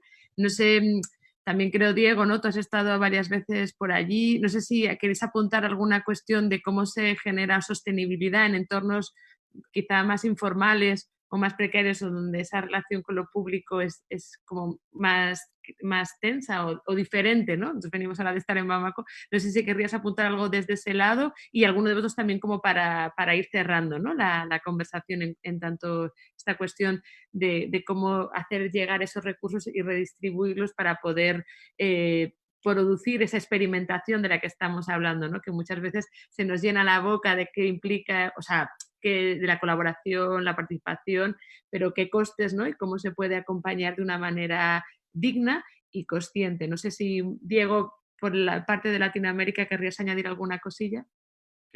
Bueno, o sea, también un poco por esto que apuntaba Santi, que siempre al final luego nos vamos al lado catastrofista, ¿no? O sea, porque este lado al final es muy tendente, ¿no? Pero también es que también hay que asumir un poco desde dónde estamos. Es un modelo como neoliberal y al final lo que conlleva es, pues, políticas neoliberales, ¿no? O sea, y es un poco lo que hay. Entonces, es cierto que está pasando esto, que luego las grandes beneficiarias son un poco las grandes estructuras, pero bueno, es como lo que contaban, pues luego tenemos la suerte que, como pasa con Ana Goni, que llega en el Reina y lo revierte con museo situado, ¿no? Que dentro un poco de las lógicas de arriba abajo, luego puede haber como lugares intermedios de volver a revertir un poco como esas políticas que a priori no eran, o sea, venían un poco con ese planteamiento, ¿no? O sea, entonces, sí que yo creo que hay que tener un poco como también esa exigencia a los estados intermedios, porque cada uno tiene un papel dentro de esta estructura de redistribución de recursos, ¿no? O sea, y dentro de esas estructuras, aunque lógicamente no vamos a revertir las políticas públicas de una manera completa y todos estos desequilibrios, pero sí que podemos un poco como amortiguar un poco como muchas de las cosas que se producen, ¿no? Y luego, bueno, dentro un poco como de esta lectura hacia afuera, bueno, es que, claro, o sea, hacer como un Latinoamérica común es muy complicado, o sea, no tiene sentido, pero digo, el hacer como una lectura un poco, claro, nosotros estamos haciendo una lectura desde un lugar donde, bueno, pues hay, fíjate, un montón de recursos de muchos lados, o sea, que prácticamente esto, pues allí es ciencia ficción en muchos de los casos, ¿no? O sea, entonces, prácticamente esas sostenibilidades, prácticamente muchos de los proyectos son pura militancia o puros proyectos de autogestión, que son proyectos comunitarios de base que llevan un montón de años en desarrollo, o sea, y autoorganizados y funcionando de manera independiente. Prácticamente las ayudas públicas, o sea, salvo hay algunos casos puntuales, que pues se reciben algún tipo de ayudas públicas y muchas que vienen un poco como también desde otros países, desde fuera, ¿no? Tanto las instituciones como los centros culturales de España, pero también, bueno, como otro tipo de instituciones que aparecen por ahí. Entonces, bueno, es un ecosistema mucho más frágil que este, ¿no? Entonces, claro, lógicamente un poco como las sostenibilidades todavía son más vulnerables, o sea, y prácticamente un poco, claro, por eso yo también un poco cuando hacía un poco la lectura, yo lo hacía, por eso le planteaba decir, yo hago una lectura desde Madrid, o sea, con un contexto y con una historia, o sea, extrapolarlo es como complicado porque las situaciones son muy diferenciadas, ¿no? O sea, entonces el panorama es este. Nosotros estamos ahora mismo aquí haciendo como todo un viaje desde pues, nuestras precariedades, pero hay muchas precariedades por ahí encima de la mesa, ¿no? O sea, y por ahí pululando, ¿no? O sea, pero bueno, el mal común es un poco este, ¿no? Como que existe como unas fragilidades dentro de políticas públicas que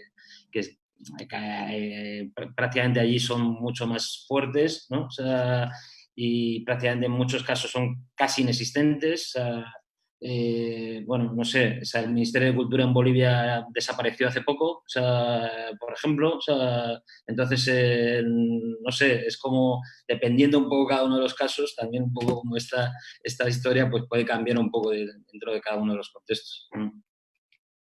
Sí, y un poco por relanzar y por darle paso también a Laia para el cierre, sí que o sea que muchísimas gracias, Diego.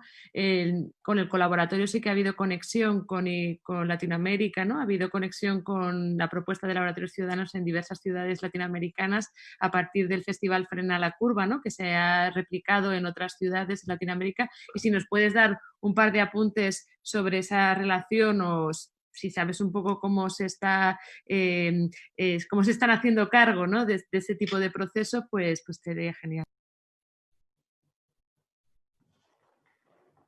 ¿No se oye, Laia, el micro? Sí. En Frena la Curva ha sido muy importante, bueno, el trabajo de una compañera, Rosa Castizo, ¿no? Y también de Mario, que han estado ahí detrás de la comunidad y del Telegram, que ha juntado pues todos esos... Frena la Curva se ha podido también lanzar en distintos países de Latinoamérica y han habido ahí comunidades que han estado activas y que han estado dando respuesta a los desafíos, ¿no? Del primer confinamiento. Pero esa red que se ha empezado a tejer y todas esas conexiones también se han construido sobre otras que ya llevan tiempo también trabajándose, ¿no? Tenemos la red de la SIGIP, ¿no? Y todos los laboratorios ciudadanos que se han ido haciendo como anualmente en los distintos países de Latinoamérica y desde los laboratorios conocemos y estamos en relación con amigas y compañeras que están trabajando en esto de la innovación ciudadana, ¿no? y de los procesos comunitarios pues en los distintos países, ¿no? Pues yo me da mucho gusto, ¿no? de compartir la forma de hacer con mis amigos, con Leonardo Braul, por ejemplo, ¿no? Desde Porto Alegre, que están haciendo pues también desde ahí pues, procesos de diseño participativo y trabajando para hacer accesible el agua. O cuando hemos podido tener la oportunidad de escuchar, ¿no? a muchas compañeras, ¿no? indígenas brasileñas reivindicando, ¿no? reivindicando ser negras y ser indígenas y estar en la resistencia. O sea, tenemos tanto que aprender, no solamente tienen ellos falta de, también tienen mucho que nosotros nos falta. Podemos aprender de sus palabras, podemos aprender de sus relatos, podemos aprender de su capacidad de ayuda mutua y de las redes de solidaridad que tienen, de lo común. Como, por ejemplo, el otro día me contaban, ¿no? Desde la jornada iberoamericana de bibliotecas públicas y escolares, ¿no? Pues la red de bibliotecas de Cali. A lo mejor empezó siendo comunitario totalmente, o sea, la gente del barrio armaba una biblioteca que acababa siendo un espacio de seguridad para los chicos y las chicas en los barrios más peligrosos. ¿Y cómo se hacía? Con líderes comunitarios y con la fuerza de la gente del barrio. Y ahora a lo mejor van llegando recursos y se puede ir incorporando esta capa que puede atraer recursos si hacemos que desde los presupuestos, ¿no? de los gobiernos en que vienen innovación capilaricen hacia esos proyectos. Pero hay dignidad, hay conocimiento y hay comunidad en toda Latinoamérica. Yo pues, muy agradecida de todas mis amigas de allí, ¿no? de Uruguay, ¿no? Andrea Polaro, Dardo Ceballos, que estaba en Argentina, o sea, el proyecto de Silo, ¿no? Que hacen todo el tema de laboratorios rurales, o sea, es que hay tanto y lo que tenemos que hacer es juntarlos, es lo mismo que estábamos hablando, para mí es fractal, empieza en el barrio, como dice siempre Raton Lab, pero después hay que ir subiendo, municipio, comarca, y después tenemos que ser federados entre las distintas regiones, cada uno con nuestras realidades, y luego tenemos que saltar fronteras, y no solamente Iberoamérica, también África, ¿no? O sea, Susana, o sea, porque no podemos tener tantos muros, hay que generar más lazos, y que no nos pongan el lazo encima, sino generémoslo, porque estas redes de conexiones personales se tienen que convertir en estructuras internacionales, regionales y municipales. Pues muchísimas gracias, Laia. Los lazos, no ponernos en lazos, sino vincularnos y generar estos lazos, y de que hay mucho que aportar, ¿no? Y que aprender desde esos otros territorios, y que Europa pues necesita un poco pues para... necesitamos descentrar, ¿no? Posiblemente. No sé si Santi, porque bueno, ya son casi media hora más de lo previsto, siento mucho que hayamos alargado, pero no sé si para cerrar, Santi, ¿quieres decir alguna cosilla para cerrar la sesión? No, muy agradecido, y bueno, estaba pensando ahora mismo en el principio de subsidiariedad, ¿no? Digamos un poco la posibilidad de que las cosas ocurran y se produzcan allí donde las personas pueden ejecutar, ¿no? El principio de subsidiariedad que bebe, digamos, de la tradición comunal, de la tradición anarquista, digamos, ¿no? Más libertaria en cierto sentido, originariamente libertaria, pero también cristiana. Bueno, yo que tengo una especie de alma socialdemócrata más o menos radical y un corazón libertario con el que no acabo de conciliarme, pues vivo en una eterna paradoja, contradicción de haber sido un funcionario reformista, que no estoy muy convencido cuánto he podido reformar, pero seguro que algo así, y sin embargo sigo siendo todavía una especie de escéptico utópico microutópico, digamos, y confío, ya os digo, en todo este tipo de que son la alegría del mundo, vamos. No, nada más. Pues muchísimas gracias, Santi. No sé si Diego le haya alguna cosilla más para cerrar, o ya podemos ir cerrando de nuevo. Sí, Diego, bueno, claro. Con gusto estar aquí con nuestros compañeros también de charla, de Laia y Santi, o sea, y compartiendo estos corazones libertarios que nos encantan. O sea... Bueno, echar un lance a las que están al otro lado, ¿no? A todas las compañeras del colaboratorio que yo he tenido pues hoy el honor de poder hablar, ¿no? Un poquito he intentado en su nombre, espero no haberlas traicionado mucho, y pues eso, a todas las que nos escuchan en los distintos países de Latinoamérica o de aquí. Vale. Un placer. No se te oye. No se te oye, Susana, se ha muteado. Me encanta, ahora sois vosotros. Muy bien, este cambio de roles perfecto para el cierre. Y nada, como agradeceros de nuevo vuestra participación participada en este encuentro, y recordar a la gente que nos está escuchando y que nos va a escuchar a través del vídeo que colgaremos más tarde, que los textos de las ponencias de Diego, Santi y Laia estarán en abierto en los próximos días, lo compartiremos por redes sociales, y daros cita para el próximo conversatorio, que será el 21 de noviembre a las 5 bueno, las horas de Latinoamérica, que son 10, 11, 12 y 1 en los diferentes usos horarios de Paraguay, El Salvador y Bolivia. Y ahí tendremos a Marina Garcés, como comentaba, a Susana Velasco y a Ticio Escobar desde Paraguay. Y nada, y no sé si... Nada más, que muchísimas gracias también por una sesión tan potente y con tanta conversación. Y muchas gracias por todo lo que habéis compartido. Y nada, y gracias al equipo ahí de producción de La Paz, a tope. Pues un La abrazo Paz. grande y nada, y nos vemos pronto. Gracias. Muy bien, adiós.